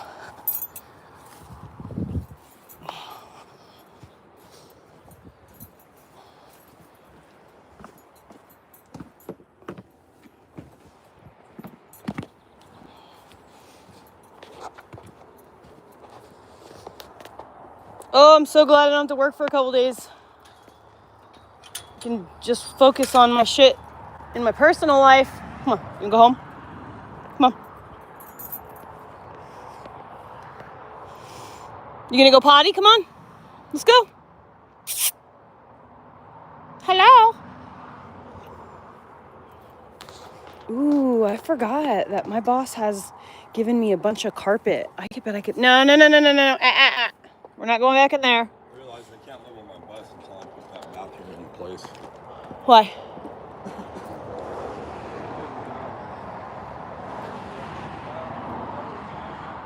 Oh. I have to move my bus, pull the boom truck up where my bus is.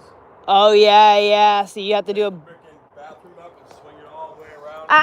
Come on, let's go. Come on, let's go potty. Come on.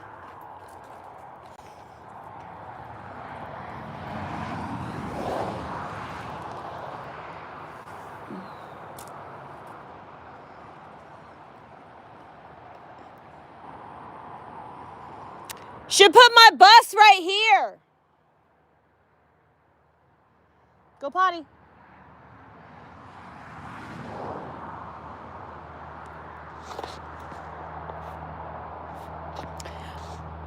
Yeah, so I switched from the smaller crochet hook to a larger crochet, to the crochet hook I'm supposed to be using.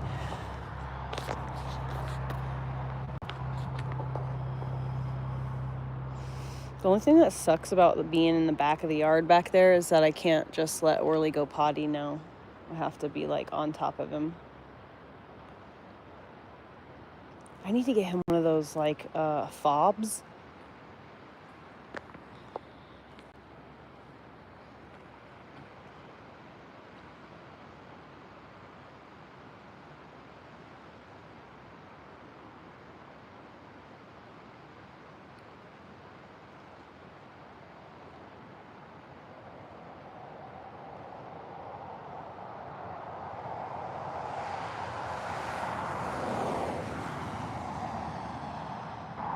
What a good boy.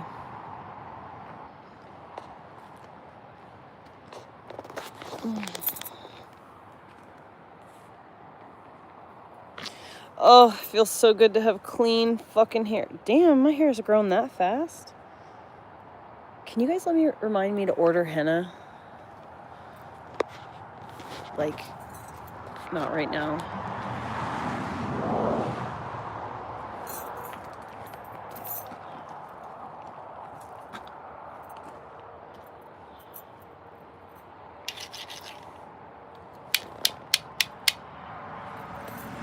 Come on, Orly, get that. Hey, you better not eat that chicken food. Dude.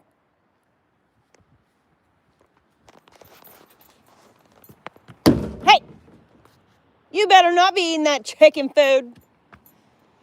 It's like I fucking buy you the most expensive grain-free food. You're just gonna go and eat the damn chicken's grains.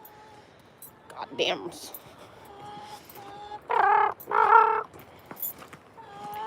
Fucking idiot. I buy him the like grain-free dog food. It's like the expensive shit. He goes over there and eats the chicken's grains.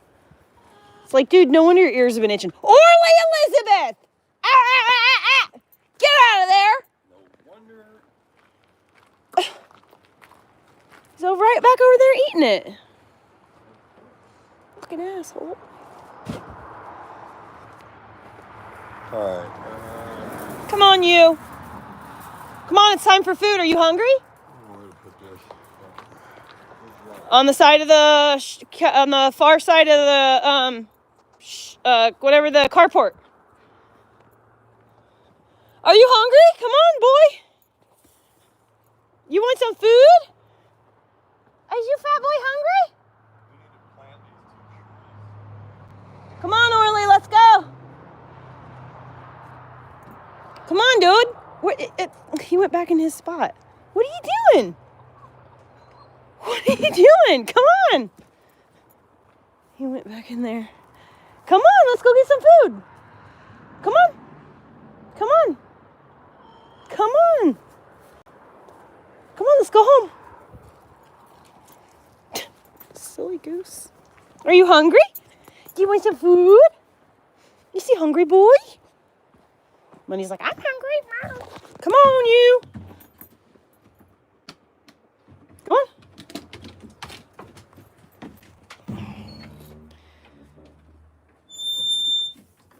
I feel like I literally just did it too. It wasn't that long ago because I had to rinse it in the yard right over here. It was before I got my bus, but ooh, it's getting chilly. But it really wasn't that long ago. Okay, hold on. Oh, shh.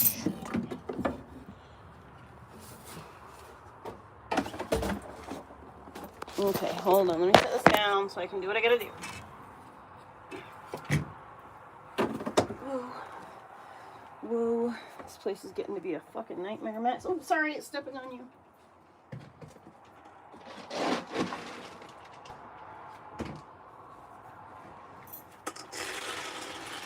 He's a porky boy. He's a porky boy.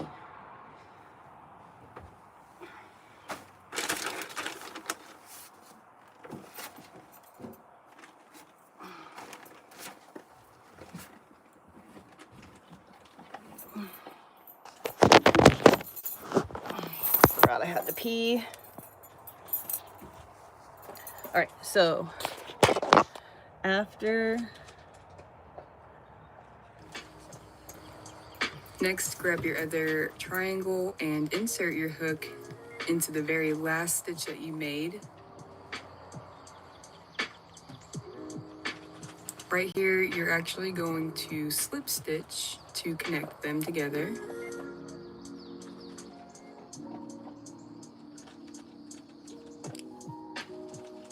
Next, continue half double crocheting into every stitch all along the bottom of the second triangle while also crocheting over that tail.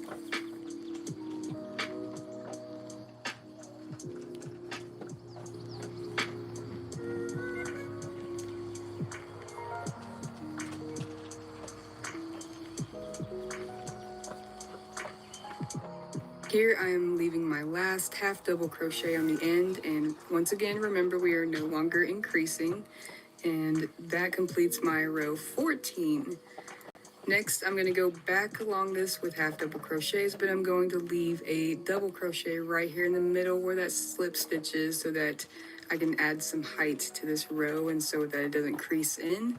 So I'm going to go ahead and do that for my row 15, starting with chaining 2. Turning my work. Now I'm going to half double crochet all along the side. I'll slow down towards the middle so that you can see how I work that double crochet into that slip stitch.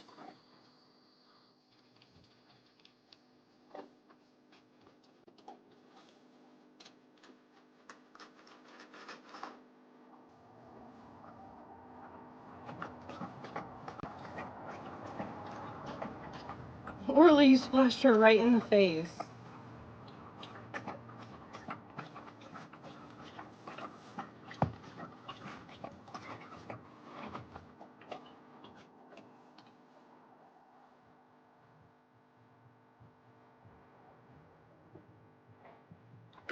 I'm going to go ahead and finish the rest of this row off camera and I'll meet you towards the end. Here's what my 15th row looked like once it was done. Next, I'm going to do 4 rows of half double crochet with no increases to add some length to the bust area, and this is what it looks like whenever I was finished. If you prefer to have more coverage on your bust area, then you can definitely add more rows, but this would be a good time to hold this up against your body and see how much this part is covering your chest area before we move on, because we're going to begin the mesh pattern next. So if you are ready, we're going to go ahead and start with chaining 5. This counts as a triple crochet and a chain 1 space. Next, turn your work over and we're going to skip the first 2 stitches and triple crochet into that 3rd stitch. So a triple crochet is yarning over twice, insert your hook, yarn over, pull a loop through, yarn over again, pull through 2, yarn over again, pull through 2, yarn over again, pull through 2. That creates your first triple crochet chain space. So next, chain 1. We're going to skip the next stitch and triple crochet into the stitch after that.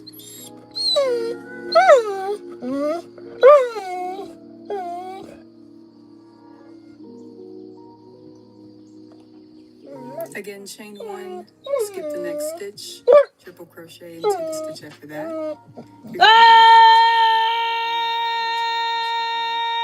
going to speed up the footage for the rest of this row, but I'll slow down towards the end so that you can see how I finish this row off. I know you want to be in this chair, but I'm in this chair right now. Go lay down on the floor over there. You're literally gonna make me get out of this fucking chair. Are you kidding me right now?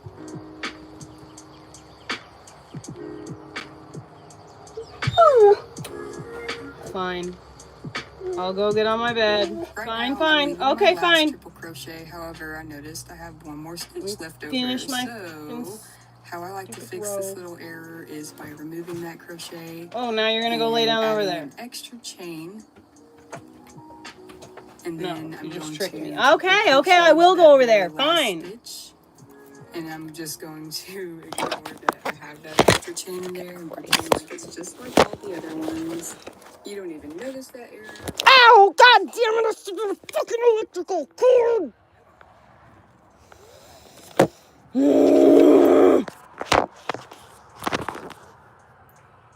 Listen, I'm tired. I'm over this, okay? I'm tired. I just want to be left the fuck alone. To do nothing. To be unbothered and left alone. That's all I want. Can you stop talking, please? Thank you. Appreciate that. Your video is getting on my nerves now. Oh, these fucking electrical cords every fucking where.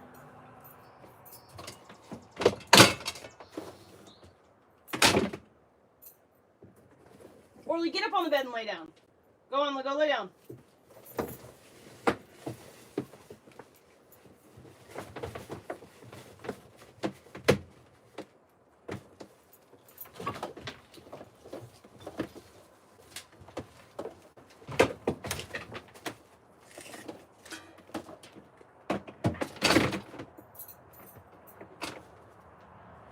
No, no more outside.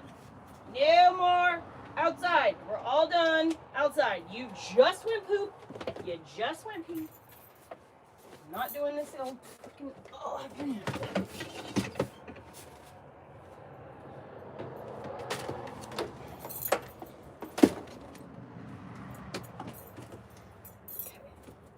Later, that will work.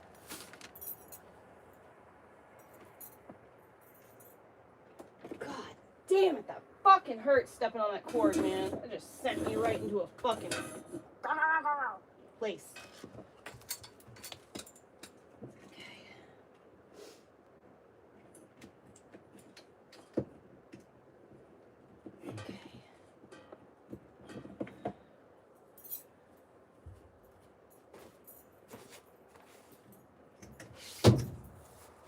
Ah! Good boy, good boy.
you guys are good.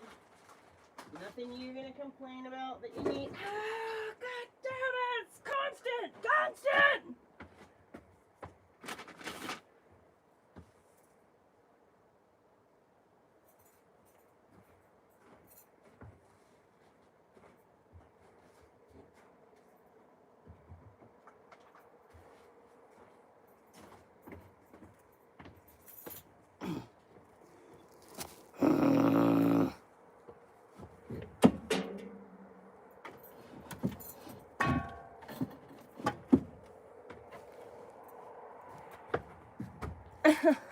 Oh, I just banged my knee.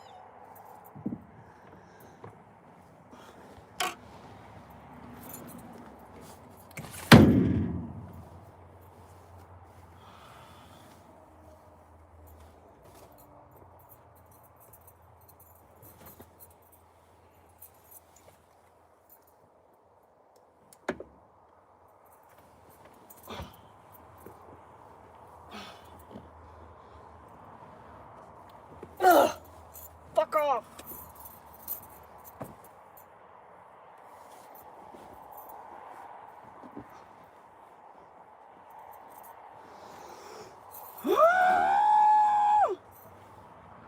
Having a little frustrating moment.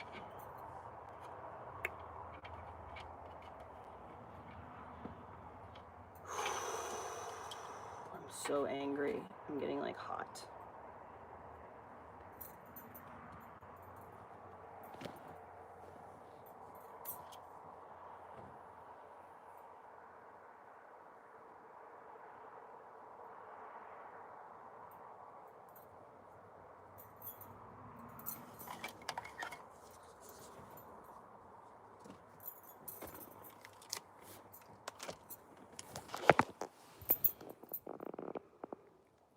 Hi.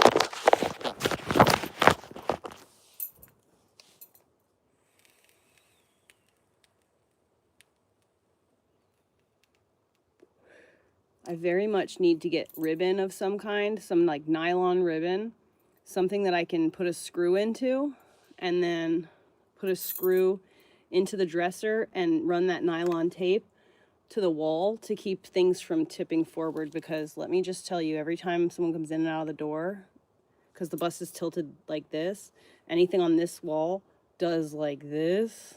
It's scary.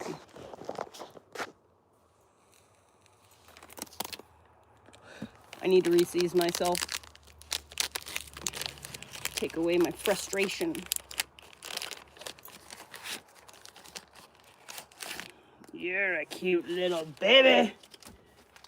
I'm gonna eat you.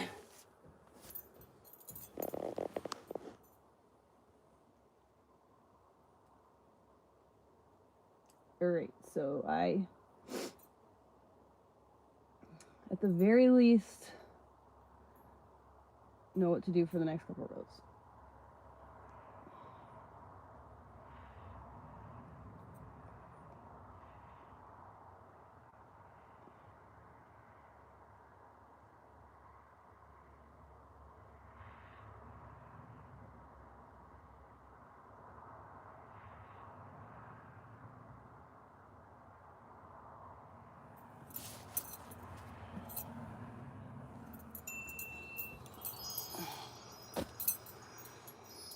Hello, everybody. Welcome to the Impressive channel. DDG was on his live stream with Bia, and they told a story about how one of DDG's ex-girlfriends blocked his collaboration with Bia. And a lot of people thought that DDG's ex-girlfriend, Halle Bailey, was the one who blocked the collaboration. I was in a relationship at the time. Me and her did a song, but the song was kind of like Freaky? in a way. But more of the story is he didn't put it out because he was in a relationship and the person at the time didn't want him to put it out a song with another girl. Oh, okay. So, more of the story, don't let relationships get in the way of your creativity. Now, this clip went viral, and of course, a lot of people were assuming that the ex they were talking about. I don't even really like peanut butter. Bailey. That's the funny we thing. all know that Halle and DDG were together at one point. They do share a child together.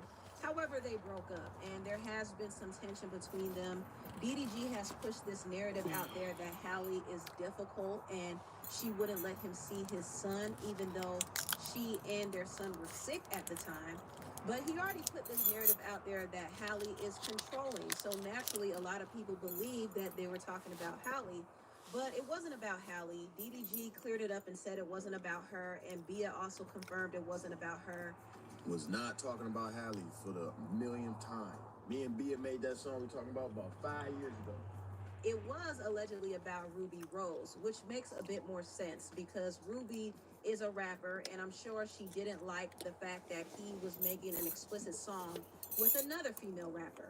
Now, Bia was upset that this whole video went viral because people were kind of calling her messy, and so she confronted DDG about it. Just real quick, I just want to say. I'm done with stream. No. You like to be messy. No, what are you talking about? And now I'm in a whole bunch of mess. What happened? You have to clear things up better. We were never ever speaking about who they say we're speaking about. I would never. Oh no, they know that. Man, everybody clickbait on TikTok. You can't even try to fix that. Now, Bia is scrambling because she doesn't want to look a certain way, but she was being a bit messy. DDG was being a bit messy as well.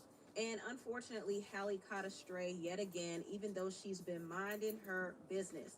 And she caught even more strays when DDG low-key blamed her for not being able to get collaborations with certain female artists. I feel like a lot of women, I could be wrong though, but I feel like a lot of women, because of my situation, Stay away. they stay away because it might look like they choosing sides in a way. If I hit up Glorilla and be like, let's do a song, she will see the DM, and if she wants to do it, she will ask. Right. You know what I'm saying? She would ask her first to see if it's okay. It's interesting he brought up Glorilla because recently Halle did tease an upcoming collaboration with her. So he brought Glorilla up for a reason. He would love to work with an artist like Glow, but maybe Glorilla doesn't want to work with him. And so now he's smug about it. And it seems like he's low-key blaming Halle. And I don't like that. Halle is minding her business. She's minding her business. And DDG is doing very well for himself too. I just don't understand that he's smug that certain artists won't work with him out of loyalty. Do not to increase. Halle. There are other artists that he has connections with, so why does it matter? It's just weird, and it definitely doesn't help the allegations that he's jealous of her. Now, I do want to get into this topic. Kevin Gates is making things official with the former Instagram model Brittany Renner. Now, the world found out that Brittany and Kevin were together when Kevin brought her on DDG's live stream. And people were like, wait a minute, is Brittany really creeping around with Kevin while he's still married to his wife, Draka? What in the world? Now, Brittany is an interesting case because she did go through a spiritual transformation. Literally have absolutely no idea who any of these people are. And she's like really serious about it. She wears a hijab and everything. And a lot of people were like, wow, you changed your life. What happened? Because y'all know Brittany used to be out in the streets. She was an industry groupie. She was kind of known for finessing men. And she was pretty bold and honest about it. But I think her honesty ended up hurting her more than helping her. The worst people to deal with are the athletes. None of them use condoms, really. So if y'all really want to try to come up off a check off a man, I mean, you could just an athlete. They're really dumb. There was a video that I did in my car where I was talking about how I had sex with, was it 3 men in a day? Yes. And then I ended up getting a yeast infection. Yes.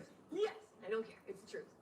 Her honesty really did hurt her, and a lot of men, especially athletes, started to steer clear from her, and it became harder for her to get a man to spend that bread. So she did fall back, and she made a change. She became a Muslim. I've gone through a lot of changes internally, and as a result, my outer world has completely crumbled. In my life, I have no idea where I'm going to live or how I'm going to provide for my son. But Allah has moved mountains for me. Now, I personally think that Brittany converted to Islam for Kevin Gates. She's known him for some time now. He is a Muslim, and she knows that he will take care of her and prevent her from becoming broke and homeless.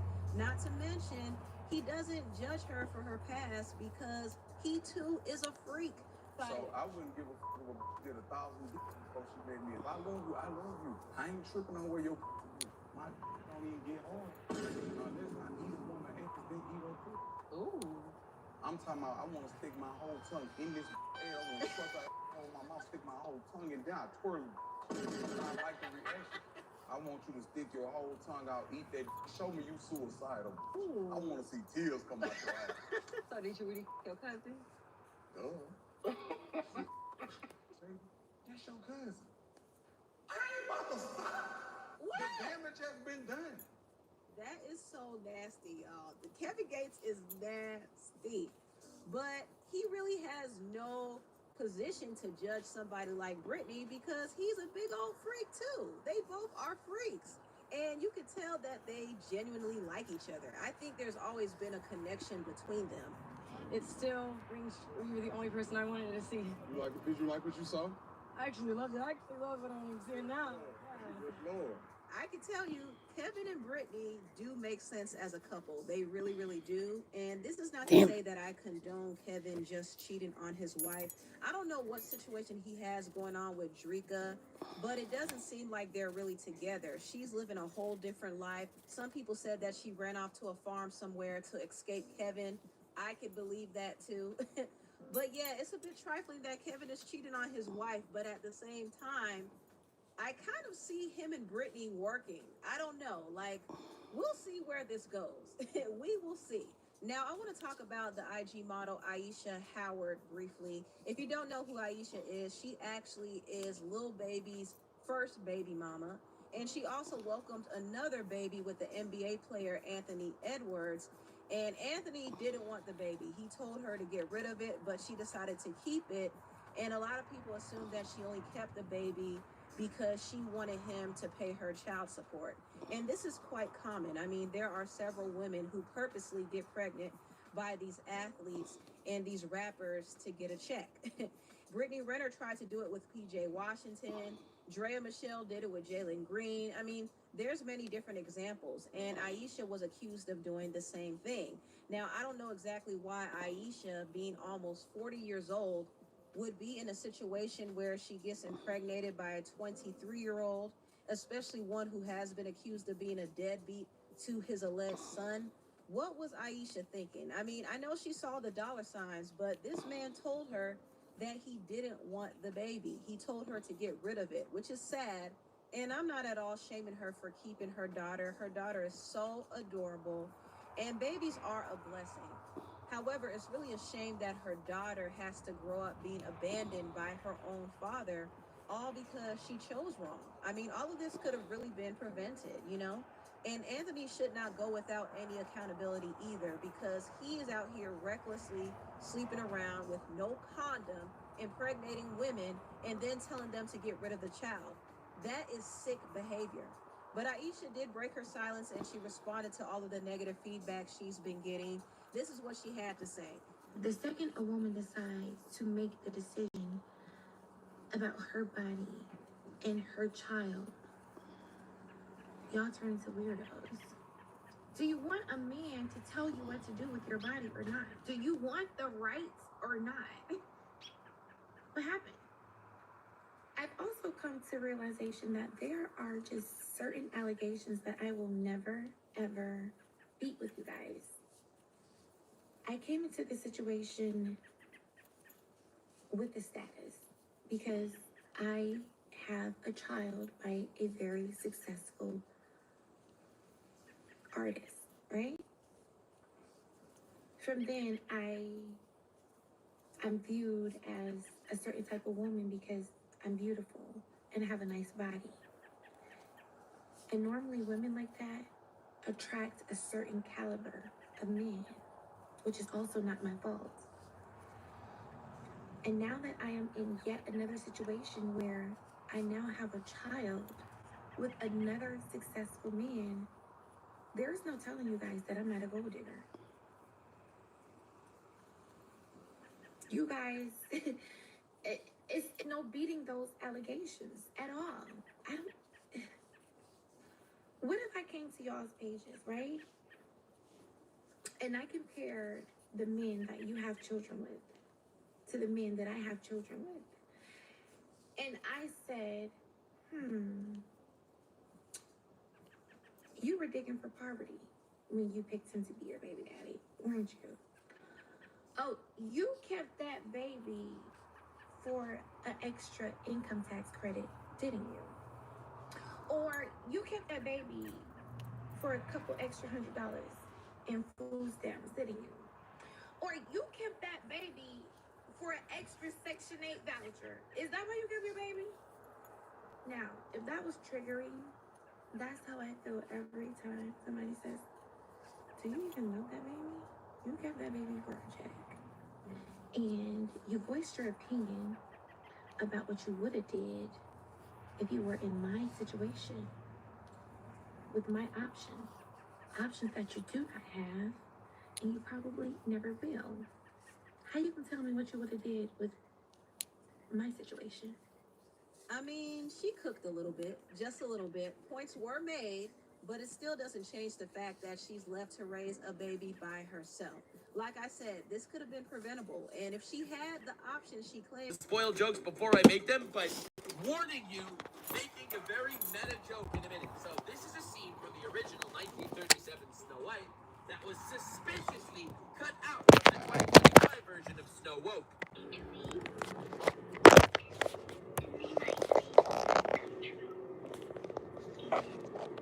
Yeah, they removed her praying from the movie, and that is because Disney has become a satanic, godless pedo cult instead of anything even remotely similar to anyone that actually wants to do good by God. It's actually... I'm trying to crack So this. anyway, just thought that was funny. Just wanted to mention that really quick. Hell yeah. So, Decoy Voice made a video talking about how Snow White lost hundreds of millions of dollars.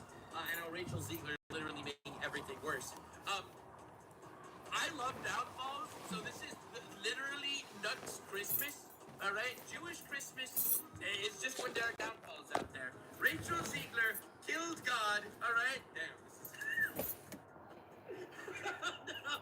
We're not titling the video Rachel Ziegler is at war with God. Alright? We're not going that far. We're not going that far. It's not 1937 anymore. Weird. God, I love downfalls. Alright, anyway, 600%. Alright, let's see how this goes. Snow White finally released in theaters, featuring nightmare-inducing CGI. Okay, we can just watch Decoy Voice. Instantly forgettable songs. It's apparently gonna lose the... Snow White finally released in theaters, featuring nightmare-inducing CGI and instantly forgettable songs. It's apparently gonna lose Disney over $100 million at the box office. With its abysmal 1.5 out of 10 rating on IMDb, it's now less liked than the Human Centipede that got a 4.4. And obviously it's apples and oranges, but it doesn't take away from the fact that Disney's new Snow White is objectively horrible, as casting Rachel Ziegler as Snow White was a decision that immediately put off over half its potential audience, where some reviews were just memes rooting for the apple, but also explaining how boring it was for kids, how miscast Rachel was, lacking the warmth of a Disney princess, but the only positive review I saw talking about how the movie is a perfect place for privacy and a nap. Now, it would be one thing if the masses just review bombed the movie, and it actually had redeeming qualities despite the trolls online. But even left-wing outlets called the movie toe-curlingly terrible, the most controversial Disney adult nightmare ever, and good enough for television. Now, I'm not gonna deep dive into why the movie was technically horrible when the critical drinker already did it 10 times better than I ever could, but the main reasoning I think this movie was doomed at inception is Disney's lack of universally likable movie stars. As Rachel Ziegler It's so weird. This guy's voice, his face looks exactly like his voice sounds like it would. But to the people that aren't already bought onto her stardom, is off-putting. That despite my flaws, and despite my cracks and my breaks, and there are many of them, that at every premiere and everything I do, people will wait in line to see. I'm a narcissist. Was gifted very good cheekbones from God, which is something I thank him for constantly. But I think the real issue happened over a year ago when we covered this initially, where she went from criticizing the source material. There's a big focus on her love story with a guy who literally stalks her. Weird. But after backlash, suddenly switched up to love it. The cartoon is so beloved. It's like a monumental moment in film history. All of these amazing things that happened for that film are the reason that you and I really get to sit here today, because it made Disney what it is. But what we missed in the interview was this response. Because it's hard being women under the spotlight. People are so critical and just say anything that they would never say to your face. No. So, yeah, how has that been for you, being able to navigate? Just as you said, it's like choosing to be present and know that they are probably just having a really hard day. Yes. And I am putting out a movie. Amen. That's right. Now, I can personally understand not listening to anonymous accounts online trying to tear you down, but it doesn't necessarily make you likable or charismatic to remind your audience that you don't need to listen to their opinions because you're in the movies, which makes you so much more superior to them. As at some level, you might be right, but you won't be liked. This same situation happened over a decade ago with LeBron James. Because at the end of the day, all the people that was rooting on me to fail, at the end of the day, they got to wake up tomorrow and have the same life that they had before they woke up today. They got the same personal problems that they had today. And I'm going to continue to live the way I want to live and continue to do the things that I want to do with me and my family and be happy with that. So, Where fans en masse saw it as, at least when I wake up, I'm still LeBron James and not any of you losers. Social media. I'm gonna mute it. I'm gonna talk to Elliot for a minute.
Okay. Josh's mom is in the hospital and she might be dying, and so it's a pretty big deal. I need to figure out how I can get Josh back to Florida without Elliot. I don't want Elliot on no planes.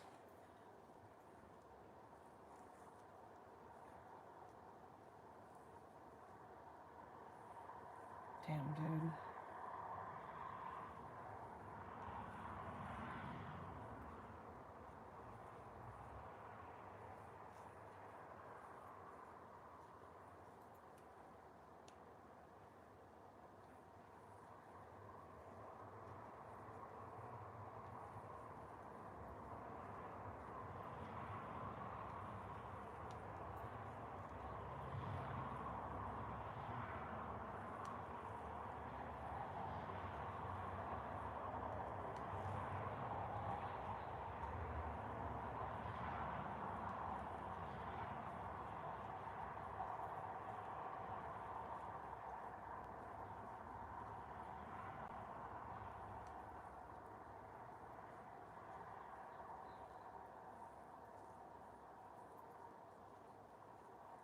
I wonder how much it would cost to board my dog at a kennel place.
In this new generation of low self-esteem stars, whether they're in the NBA or Disney movies, they have this sort of adversarial fandom. You either like me or you're the enemy. They treat viewers like I treat stray cats I see in the street. I'll try to convince them to come over and be my friend, but if they pompously walk away ignoring me, then I'll switch to whatever. I don't even want to pet you anyways, you probably have fleas. The problem being, Rachel Zegler isn't the only Disney star to see detractor fans like this, as John Boyega from the Star Wars films recently went off on Star Wars fans. Star Wars always had the vibe of being in the most whitest elite space. Like, this franchise is so white that it's like a black person existing in that was something. Some Star Wars fans tried to say, well, we had Lando Calrissian and had Samuel L. Jackson. It's like telling me how many cookie chips are on the cookie dough. I'm like, bro, they just scattered that in there, bro. Once we touch their heroes, once we lead, once we trailblaze, it's like, oh my God, it's just a bit too much. It's that common theme of Disney hiring actors that absolutely hate the franchise's existing fan base. I said it in the last video how this is the equivalent of getting a lead singer on a Christian rock band that doesn't like the Bible, then being upset when the fan base turns on the band. Because Boyega going off on Star Wars fans over the lack of black representation is nonsense. He's complaining about being the only black guy, but 1/4 of the new main characters. Just makes me think he'd only be happy if he was personally represented in the entire cast, which would have some pretty bizarre implications for the storyline.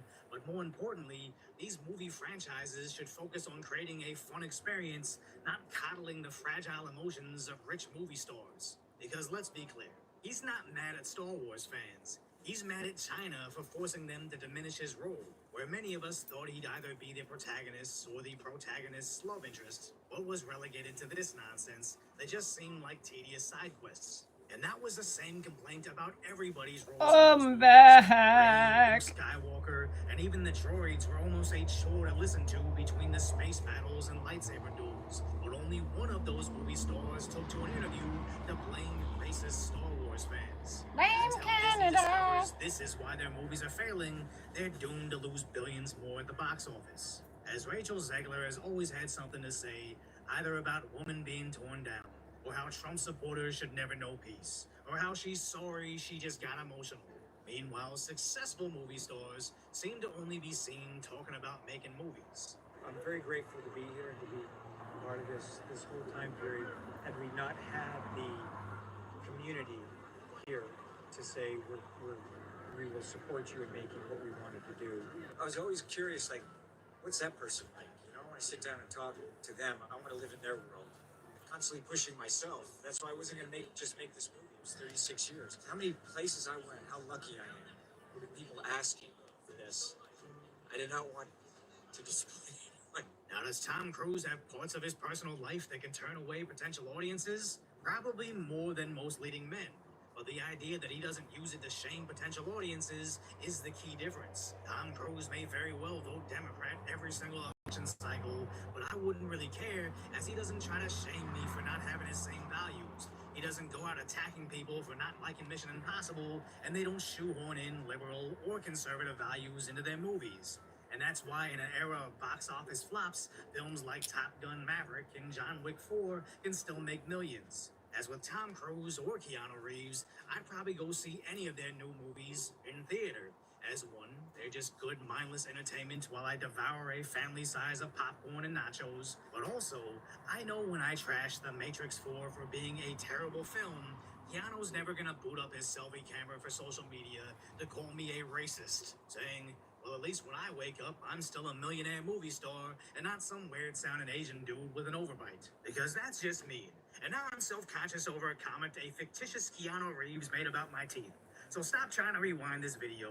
Just, if you appreciate my concise, light-order commentary on the tragic status that is today's reality, hopefully I've earned your subscription, then go check out the video on how these unhinged Tesla protesters are finally finding out.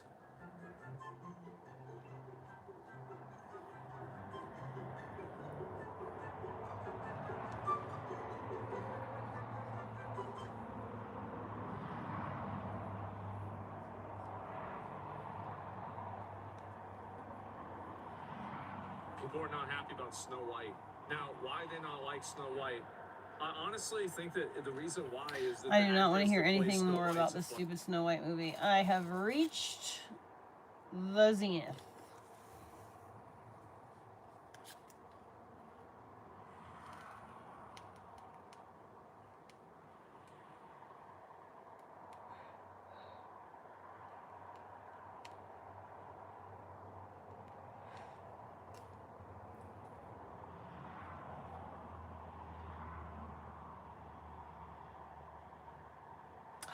Oh my god, she finished it. We're about to go back in time, a couple years back in time, in fact, because I have been working on one. I've literally been. Oops. I have been waiting for her to fucking post this video for over 2 years. And I've been vlogging the progress. Am I done with said embroidery piece that I originally estimated would take about 2 years to finish? No! Aww. Not even close. Damn it. Hello. It is a momentous day. Just kidding, it's a very average day. But it is the beginning of the end of the largest project I've ever undertaken. It is February... I genuinely don't know. February 26th, 2023. I feel like I have to throw the year in there because this could take multiple years.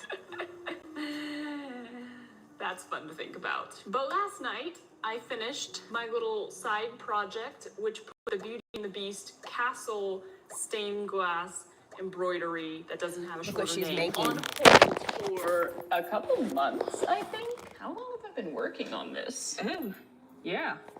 Last time I worked on the Beast was mid-November. It's been 3 months-ish. She's embroidering that. But I did have great fun stitching 100. I would want to board Orly so that I can take a trip to Florida.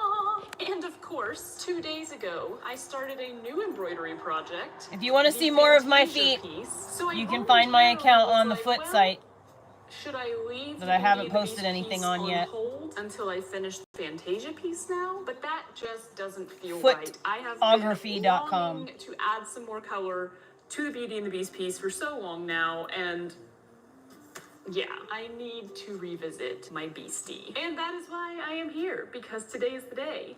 This one goes away on display, I suppose. The beast comes out of storage. Let's do it! Before we go fetch the beast from its lair, let's take a quick moment to chat about this video's sponsor, June's Journey. No. Hello, old friend, or nemesis. No, just kidding, I love you. She's been hanging out here for the last several months. It's actually a really good time to remove her because we have visitors coming soon. Also, sorry, the lighting in all of these rooms is just like, it's very dark and dreary and cold outside. We're going through a very cold February spell, even though I am currently dressed like it's spring. That's just me being insane. Time to go. We're back. Don't need these anymore. Dum, dum, dum, dum, dum. How I've missed you. I feel like I could just stare at this for a while, but let me try to focus. So I decided when I finished the castle that the next thing I would do is the remaining Bayou Stitch sections. The clouds, the sun, and the two borders. Adding those big sections of color on here are going to look rather dynamic and be rather quick in comparison to the tiny little shingles. So it'll look like I've done a lot in a shorter amount of time. A good way to dive back in with motivation. Oh, hello. All right. You probably have muddy paws on my white skirt. But before I can stitch any of those sections, I have to go find the right floss colors for them. All my floss for this is still separated out in my studio and ready to go, but it's never easy to pick through, what was it, 130 plus colors to try to find the few that you need. But here we go. The colors. Not all of them though, because we also have all of these colors. These are the ones that I have already used, but might need to use again. I don't feel like figuring it out, which is why they're all still here. I have a lovely document where I've written down all of the colors that I need for each section, and luckily these are pretty easy sections. I labeled them clouds, sun, and side panels. Let's start with yellow, because that's gonna be the easy one. 742, 43, 44, 45, 725. All right, there's the sun. That was easy enough. Side panels. Oh, there's 825. Oh, we're just gonna have to take all of you off. This is a great way to store thread until you realize you need the one that's in the very back. Ooh, it's you. I don't think that's gonna be enough. That right there. Side panels. Pretty sure I'm gonna need more of a couple of these colors. And I seem to recall thinking to myself, it's fine, whenever you get to those sections, you can just run to Joanne and get more of the floss you need, which is all fine and dandy until I happen to have gone to Joanne 2 days ago to buy floss. Now I have to go back. All right, clouds. I can't remember what the clouds look like, and I have to go so far back to find my original photo. Browns, tans, and kind of pink. I feel like the orange is 970. Yes, it is. 19 is a weirdly popular color on this piece. I have found everything except 152, and I don't know what color 152 is. So we bring out the color card. 152 is in row 16, which is orangish. 152, nope, it's a pink. Indispensable. Pink, pink, pink, pink, pink. Was I just not looking for you here? You know what I just remembered? When we were moving everything, at one point I looked down in the parking lot and there was a skein of pink floss that had been trampled on and was dirty. I don't know how it fell, but it did. And I was like, oh, that's from my Beauty and the Beast selection. And it was 152. And I feel like I made a note somewhere. You're gonna have to buy another skein of 152. Damn it, Patrice. But there is my cloud selection. Minus 152, and I guess I'm going to Joanne sometime in the near future. Back to the stitching corner. Alrighty. That's it, we're ready to sew. I feel like at this point I've shared pretty much all the information I could share about this piece. For anyone curious about my process, the preparation, even making the frame, those videos are already out. There's a whole playlist if you're interested in watching them. This one's just gonna be kind of a follow along on the process kind of video. And since I could be filming it for years, yeah, at this point I have no idea what I will be sharing with you in the upcoming footage, but take it away. So it's only been one day. It is February 27th, 2023, but in doing my little exploration of my time card app that I used last night, I realized something that was fun. I put the very first stitches on this piece exactly 1 year ago. I can't remember what any of my original estimations were for how long this piece might take me. I feel like I said either like 18 months or 2 years. I could still see getting it done in 2 years, depending on like what happens in the upcoming year. I don't know how busy I'll be or what's gonna be going on. But yeah, it might be longer than 2 years, given the possibilities. But here's what I got done last night. Planned out all of the angles for these clouds and got the first one filled in. It of course still needs to be bayoued because right now it's just satin stitched. But you know what? That Not a might bad be start. 4. Well, hey, hello. It is April 6th. And this is what it looked like whenever I was finished.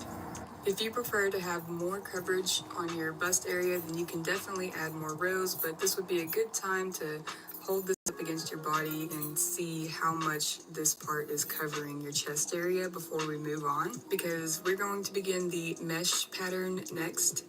So if you are ready, we're going to go ahead and start with chaining 5. This counts as a triple crochet and a chain 1 space. Next, turn your work over, and we're going to skip the first 2 stitches and triple crochet into that Okay, so third we're just stitch. starting to do those rows. Yarn over, and I'm just going done. So we're just going to And then move you're on. gonna go in between, and then we're gonna do 2 of those, and then we're gonna go in between. I'm pretty sure 2023.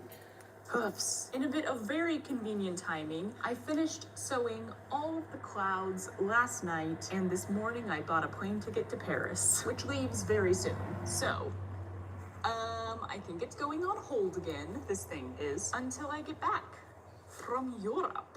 Yay. I don't know how many do I long that need will to- be, because I do not currently have a return flight. I appreciate that I at least got to like a stopping point.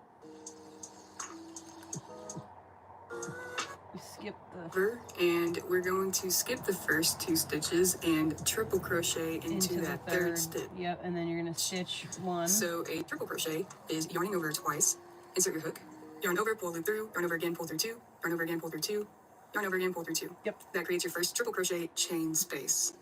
Now skip. So next, chain 1, skip. We're going to 1. skip the next stitch and triple crochet. Okay. Point before having to set it aside for probably at least a month, but y'all, it's looking good. The diagonal stitch holding, highly recommend. Oh, you're so sweet. We're gonna miss you so much. Y'all, if you want to travel the world, like that's still a priority for you, don't get a pet. Even if you ignore all the hassle of finding someone to take care of them while you're gone, it still sucks just because you have to leave them and then you miss them the whole time. Mwah, you're such a good baby. So yeah, I just thought I'd update. I'm gonna clean up my little floss palette from the clouds, and then whenever I get back, I guess I'll move on to the sun. Probably. I kind of want to start sewing it right now, but I have so many other things I need to do, so I have to tell myself, no, this is going on hold. We're setting it aside. I'll come back to it, and it'll be fine. See you in a few months, probably. Lies. So it is April 16th, 2023. My flight to Paris leaves in like 2 hours, and I did not stop working on the castle. It doesn't leave in 2 hours. I need to leave for the airport in 2 hours. If it were leaving in 2 hours, we'd have problems. But yeah, my claim that I would end on that nice stopping point after finishing all of the clouds immediately, like that night, I was like, but wait, I have time and I want to sew. I thought about going back to the Fantasia piece and working on that instead, but I just really wanted to get that sun done. So now the sun is not done. It's not at that lovely, perfect stopping place that I so enjoy for some reason, but that is okay. That is completely okay because I got a lot on it done. So whenever we get back, it'll be here, ready to be worked on, and I will be so glad to see it again. In other news, the thing that I greatly feared happening because I am so not careful finally happened. I spilled coffee on it. Y'all, I quite frequently am drinking my morning coffee while I work on this piece. And I drink my coffee in like teacups, but I fill them to the brim, dangerously high. I've spilled on the floor numerous times while carrying them. And I'll try to like not carry it over the piece. I'll try to kind of stay off to the side. But every time, I'm like, how long until you spill this coffee on this freaking giant piece? Ironically, I was not drinking out of an overfilled teacup today. I didn't want to get any dishes dirty, so I just got some coffee from Panera with my breakfast. And I don't know how what just happened, because I wasn't even like drinking out of it. The only thing I can think is that I like sloshed it as moving it, but I was literally setting it back down and somehow a big floppy drop of coffee went from this to the piece. So it was right here. Thank God it wasn't actually on the piece itself. It basically Oh my god, I thought I was doing it again with the wrong crochet needle.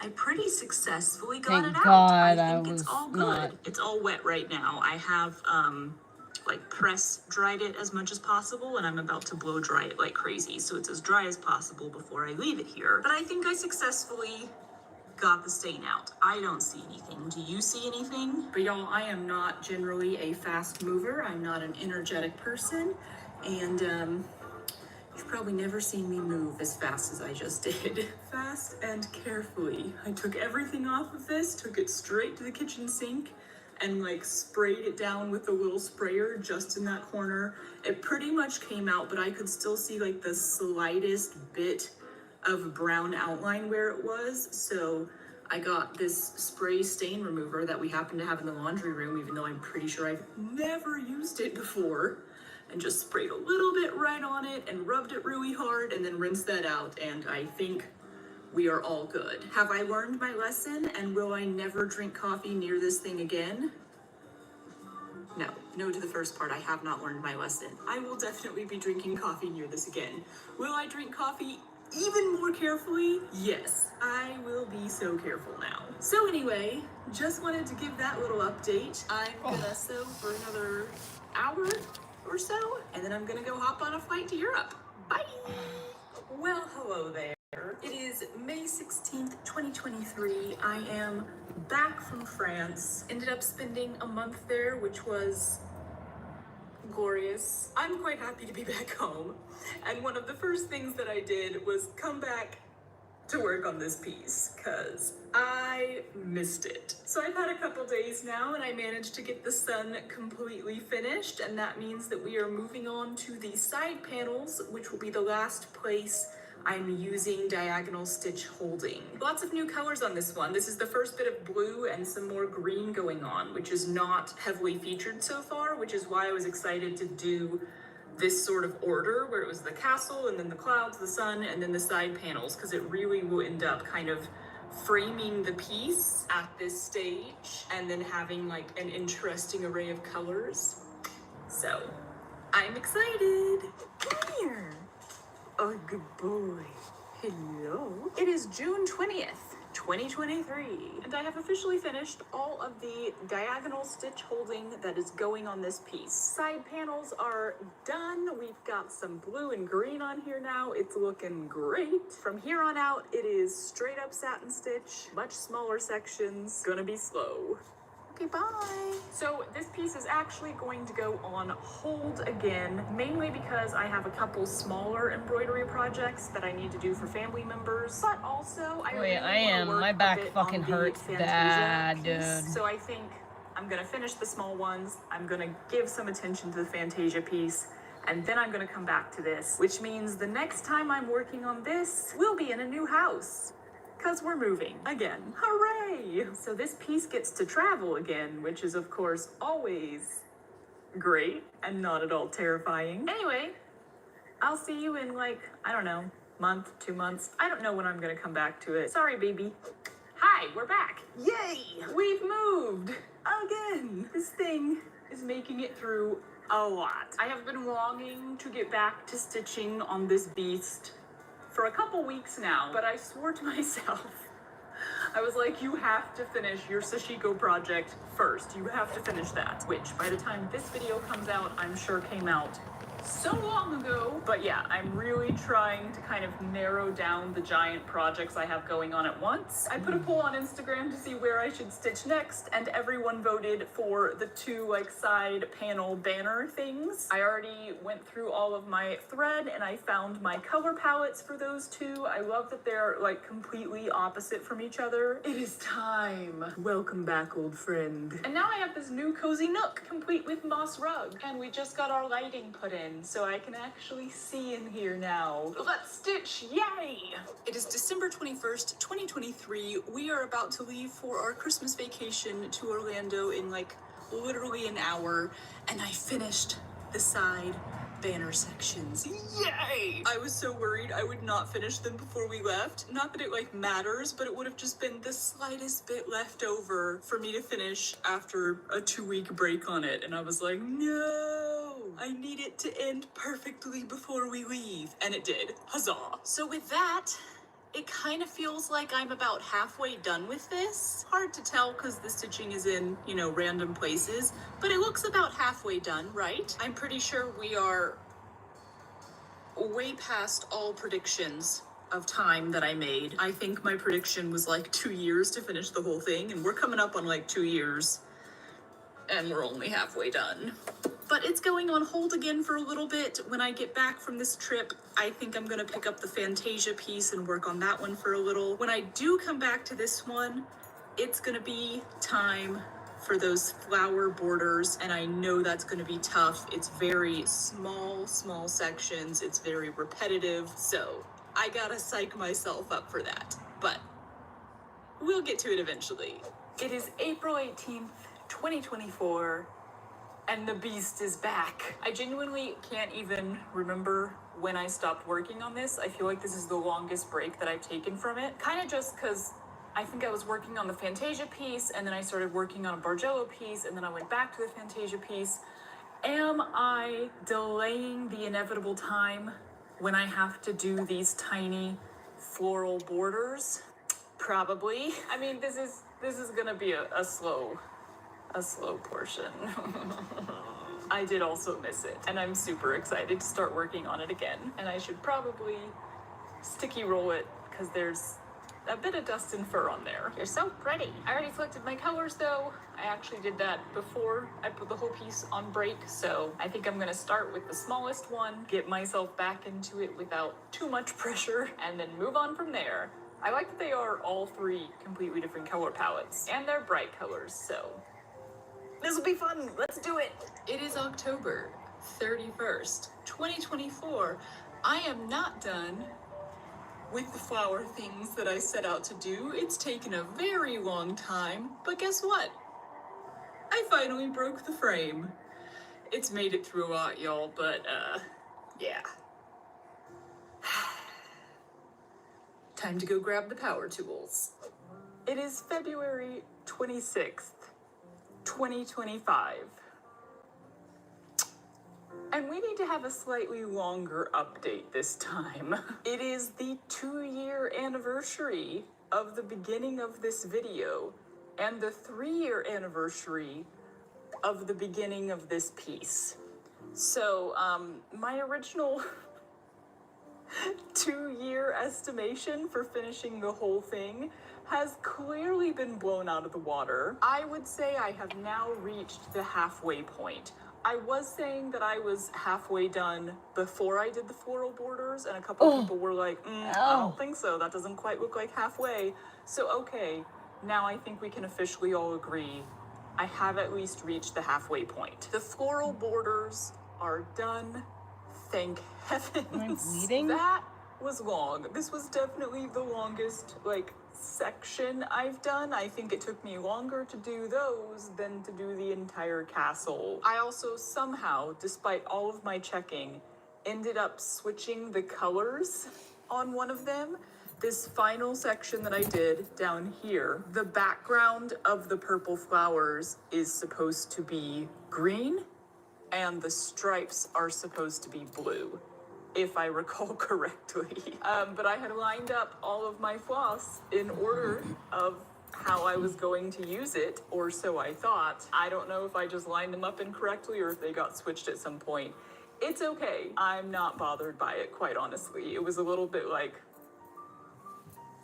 you know, ugh. It is the least of my concerns. I am more concerned about the overall colors matching and the stitches being neat than like, hey, I made one little oopsie on the colors. In other sort of general news, I decided not to redo or to fix the frame that I very shoddily put together before I had any power tools or knowledge of woodworking.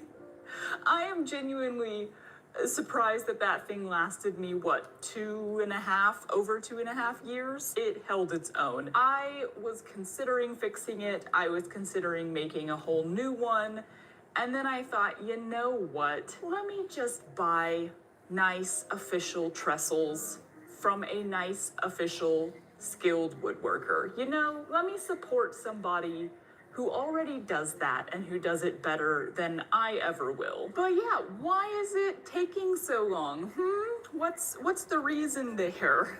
Well, life is significantly different for me now than when I first started this piece and made that 2-year estimation. I used to embroider a lot. If I had a day with nothing else planned, I could sit and embroider for like 8 hours. That does not happen anymore for a multitude of reasons. One, my body hurts too much if I stitch for that long. I just can't anymore. Two, life looks different, as I said. YouTube has become much more of a full-time job. Even though I was making YouTube videos back when I started this, I was not doing it I don't know, as consistently. They weren't taking up such a big amount of my time, which is fine. That is my full-time job. Also, I have picked up numerous new hobbies and art forms since then. I, want to sit down and do a puzzle now. I want to sit down and doodle now. Not to mention, like, all of the other sewing and macrame, like all the other various things that I've tried and picked up. This used to sort of be my main and sometimes only, I'm not working anymore, but I want to be doing something thing to do. Yeah, it was like either I'm filming a video, editing a video, or I'm stitching. That is no longer true. Now I have a larger variety of things that I enjoy doing in my downtime, so this just doesn't get as much work. On top of that, I have to say a big reason why the floral borders specifically took so much longer is because they were not fun to stitch. Generally speaking, I love a slow hobby. There's a reason that I do embroidery. A lot of people, it would not be for them. It is for me. I like slow, methodical, persnickety. I enjoy this, generally speaking. But even in things that you enjoy, sometimes there's little moments you have to push through of stuff that you don't enjoy. And the fact that all 3 of these sections are the same pattern, the fact that it's so small and repetitive, it was super boring. So I didn't have a grand amount of motivation to work on this, which meant that the progress was very slow, and slow progress means less motivation. And so it was kind of this just endless circle of not wanting to work on it as much. And then it's very small sections. So when I did work on it, I could stitch for 2 hours and there would be barely a noticeable change. But at last that's done. So I asked on Instagram, I did a poll of where I should start stitching next. And the lightning and fire and brimstone section over here won, which is great because that is going to be so much faster to stitch. Kind of in the same way that you've seen the previous videos on this. it took me ages to do the castle, like months. And then I started doing the rocks below it, and they took like 3 weeks to finish. And so it's really nice when you've been doing one of the very slow sections to then jump to something that's gonna be like, woo, look at that progress. I'm excited for that. However, I have decided to end this video here. I will start a new vlogging video that you might see several years from now of the second half of this progress. Ultimately, one, because this is covering so much freaking time, like, let's just end it. Two, because every time I added to this video, I had to go back and like rewatch the whole beginning of it. And it might not be drastically noticeable to you guys. Hopefully it's not, but maybe it is. But my editing style and my presentational skills have changed in 2 years. Good, you hope to grow. And I'm really tired of rewatching myself from 2 years ago. Can we wrap this up? Also, a lot of people have been wanting to just see a progress update on it. It's been 2 years since the last video on this piece. And what a perfect time that I got to like a halfway point and it's the 2-year anniversary, 3-year anniversary. Isn't that convenient? But before we go, I thought let's just go ahead and look at some hours. If you don't know, if you haven't seen the previous stuff in this, I decided on this piece, just like my previous Beauty and the Beast stained glass piece, that I would clock in and out every time I work on it. That is something I find difficult to do on projects, and I very rarely keep track of the time. But on these projects specifically, I thought it would be really cool to actually see the amount of hours that go into it. Because again, 3 years, what does that mean? How much have you been working in 3 years? This is not 3 years of full-time work. So I thought that clocking in and out would be a really cool way to have a visualization at the end of like how much work is an embroidery piece like this really. Let's look at the numbers. So just as a little reminder, because I find it fun, this was my first stained glass piece in this series. It's the one that's hanging in my studio right now. And it took me a total of 329 hours to stitch, which I accomplished over the course of 8 months. Things have changed. Did I mention things have changed? This one I've been splitting up into years and just at the end of every year from February to February, been calculating the hours so that I don't lose track of them, or like just in case the app randomly crashes or disappears or something. So year one, which was February of 2022 to February of 2023, I worked 204.56 hours. Year two, I worked 203.7 hours, so almost exactly the same, which is fascinating to me. And then year three, 2024 to 2025, I worked 91.2 hours. Less than half of the years before. Interestingly, I also counted the number of weeks that I worked, because the way that the clocking in app that I have works is that if you clocked in at least one day in a week, then you have like that week comes up as an entry. If you never clocked in that week, then there's just no entry for it. So you can just go through and count like how many weeks did I at least clock in one time. And what I find fascinating is that year one, 28 weeks, year two, 27 weeks, year three, 28 weeks. I don't know, like, why did that happen? That seems very coincidental that it was like pretty much the same number every single year, even when the hours cut in half.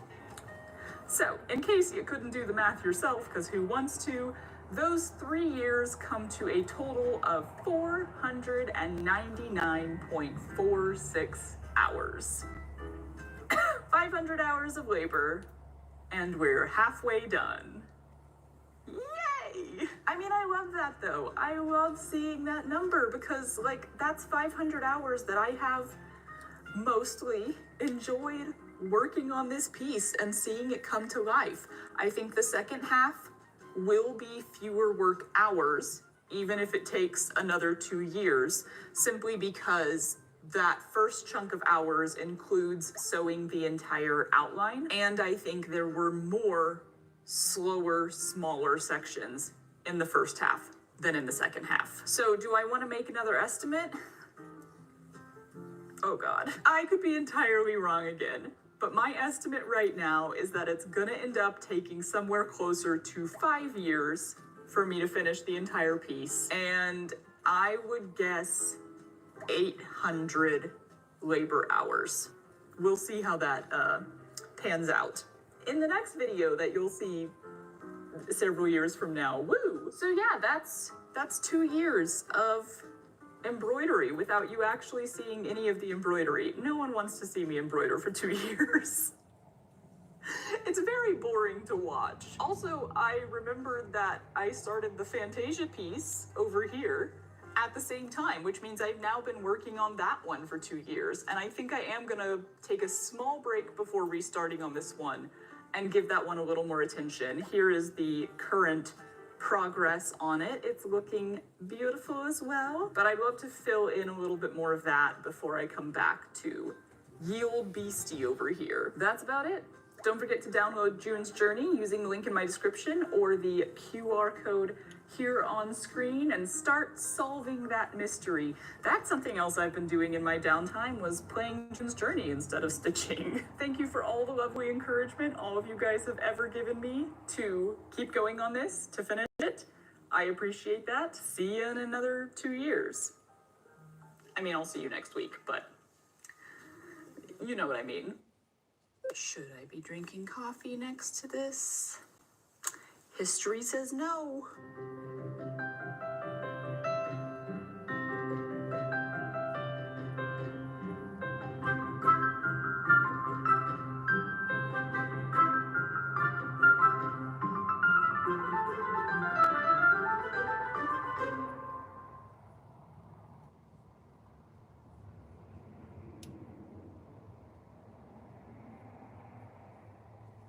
This video is brought to you by Milanote. In a world where beige minimalism has taken over the interior design status quo, I love a good eccentric lamp.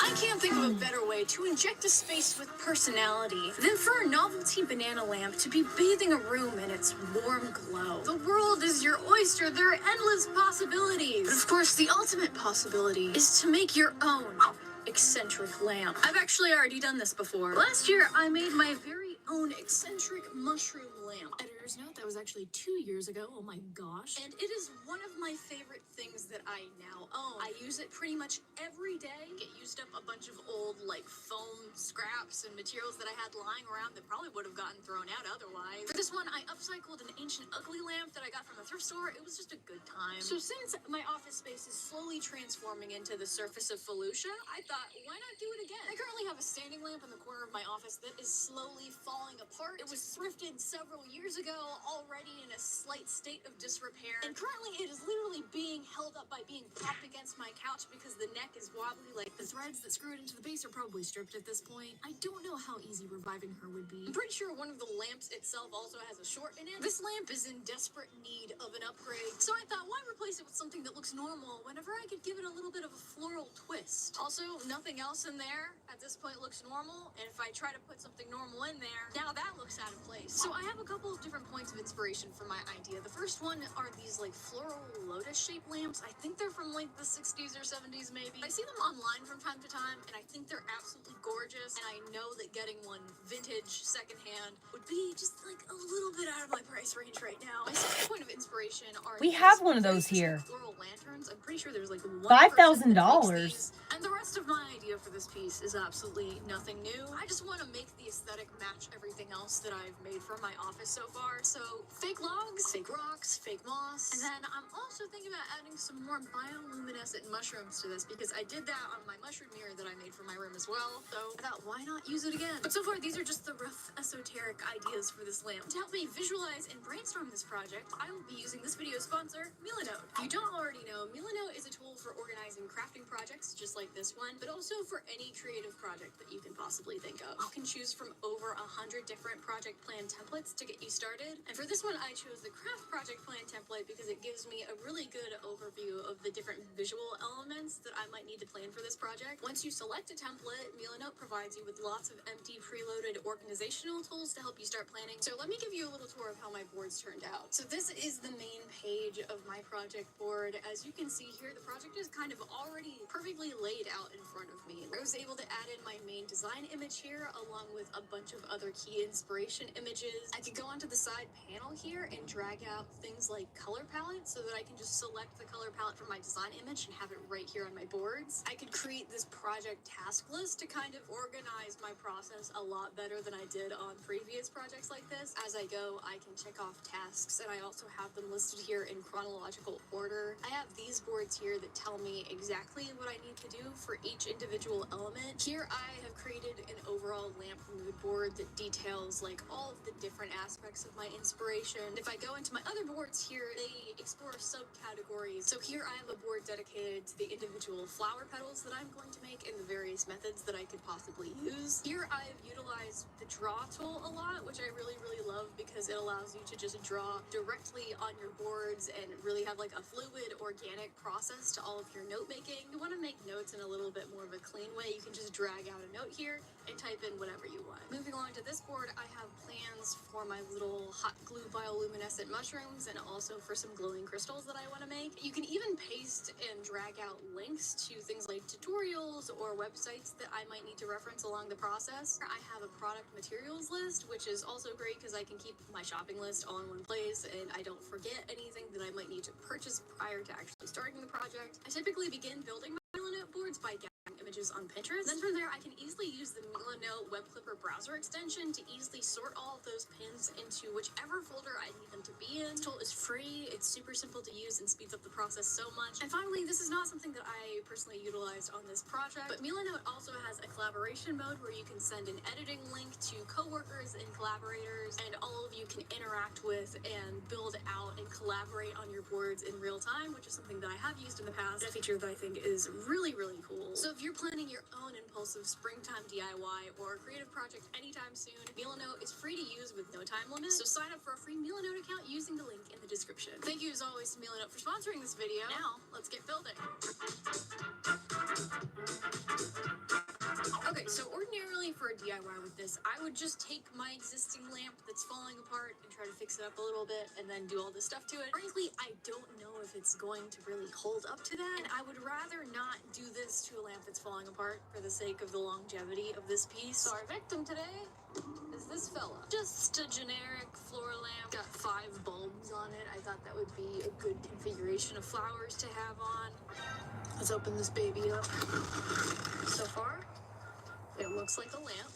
Ooh, it's got one of these like little presser things. I love one of these. It looks like something out of Alien. I also got fancy RGB LED color changing light bulbs for this project that you connect to via Bluetooth with your phone. Once the lamp was all assembled, I screwed all of those in and then downloaded the app so that I could set the colors for all of the light bulbs through Bluetooth. And while I was at it, I also tested the LEDs that I got as the light source for my bioluminescent mushrooms. It's gonna look like an acid trip. I can't wait. Now I want you to take a good hard look at this lamp because it's the last time that it is going to look normal. So first things first, I need to start building up the base of my lamp here. And as much as possible, I have tried not to buy new materials like foam and stuff like that for this project. So instead, we're gonna be stash busting, baby. You guys probably know I don't like throwing away stuff, especially not stuff that I can put into my wrap pile to later make things out of.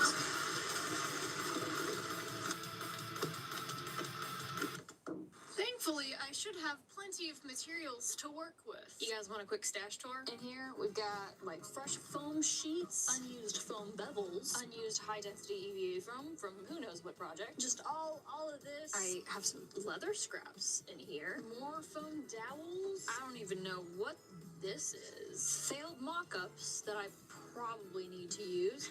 My point here being that I have a box of nonsense that I need to use up, and a project like this is really perfect for stash busting because at this point, to build up the lamp, I really just need bulk and sturdy items to create that bulk. And finally, I have a brother who is a nurse and occasionally donates unused hospital waste to me. There's absolutely no biological material on any of these, but Obviously, the hospital can't use them once you like open up the package, so I'm pretty sure the IV tubing will work really well to be like facade vines. This process is very intuitive and sculptural for me, so at this point, I'm not sure if there's anything else to do, but just get into it and start feeling out the forms.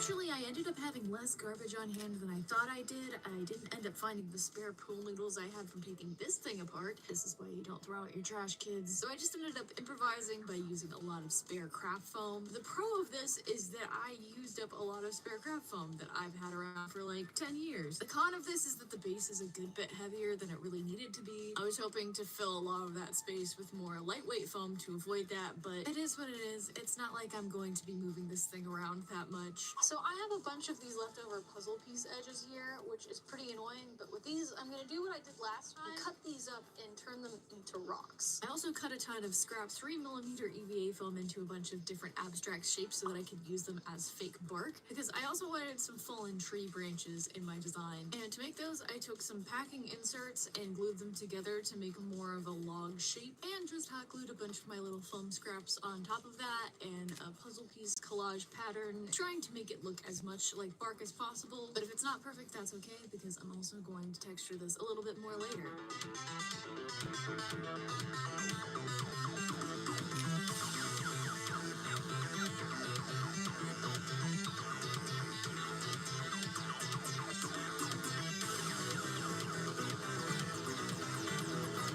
We interrupt your current programming for an indecisive cat moment.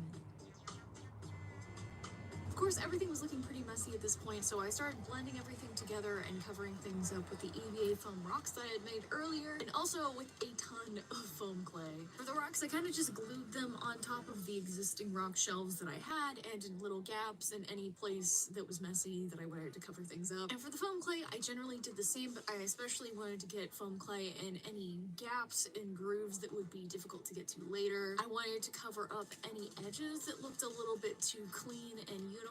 I wanted to blend edges of rocks, cover up any hot glue. It was a pretty straightforward patching process, and I especially did not worry too much about putting in any detail. Texturing all of this will come after the foam clay is dry.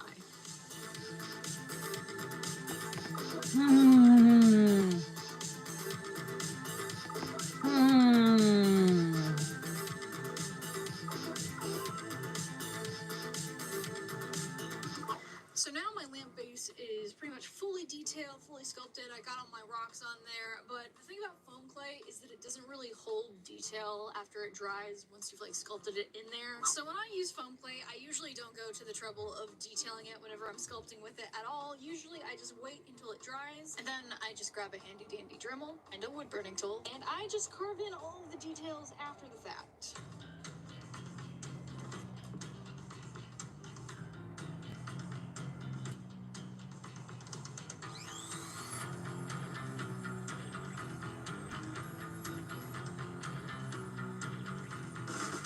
The great thing about detailing foam this way is you can be as messy as you want. There's almost no skill or precision involved. Making rocks is just weathering stuff. It's just denting things up and putting grooves and holes into it. When I do this with the wood burner or Dremel, I'm thinking a little bit about the placement of things, but I'm mostly thinking become erosion. I put a little bit more thought into things whenever I'm carving into the plant parts, but it basically boils down to parallel curvy lines, the occasional vein or indent. It really doesn't take much effort to make this look like something, but I do have to put a little bit more thought into carving the fake bark. Tree bark has a little bit of a pattern going on, so whenever I'm working on these, I just keep a reference photo on hand, and I try to capture the general shapes. Again, with this, I find it doesn't take much to actually make it look like something, and if you get close enough, it'll pretty much look like wood.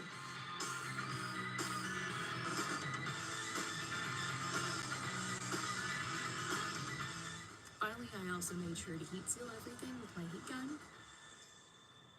And Next, it was time to make some UV resin gemstones. I wanted to include a couple of glowing gemstones at the base of my lamp, and thankfully I have some silicone molds on hand that are pretty much perfect for this. The only problem is they're not hollow, and I do want to put the LEDs inside of the gemstones, so I decided to improvise a little bit by just curing the UV resin in the gemstones one face at a time. That way I could turn the silicone mold on its side in the sun as it sets, and then just rotate it per side until the entire thing is cured, allowing the inside of the mold to remain hollow. I wasn't sure how well this was going to work at first because I'm just not the best at staying clean with UV resin, but it worked pretty much perfectly actually, and whenever I popped the gemstones out of the molds, they looked like pure glass. You know I had to do it. I was rewatching Breaking Bad while I was working on this project. Anyways, in the end I made 13 of these, and I don't know why I made so many, but I just, you know, I wanted to have options. So the next order of business is to begin working on the flower lampshades. The method that I've settled on for these is to make them out of a combination of like floral wire and then put organza over that because I have a lot of spare scrap organza just laying around in my fabric stack. And I'm probably just gonna assemble those together with some good old-fashioned hot glue. Some of you guys are going to absolutely hate that, but it's okay. I also need to figure out how I'm going to attach these onto the light bulbs themselves. I haven't quite decided that yet, but I'm thinking I might repurpose the lampshades that it came with and kind of just put everything on top of that because they do have a mechanism that allows them to easily attach over the light bulb and everything. I'm gonna have to figure that out. But before I think about assembling or doing anything else, I do need to be responsible and do a mock-up for the flower petals.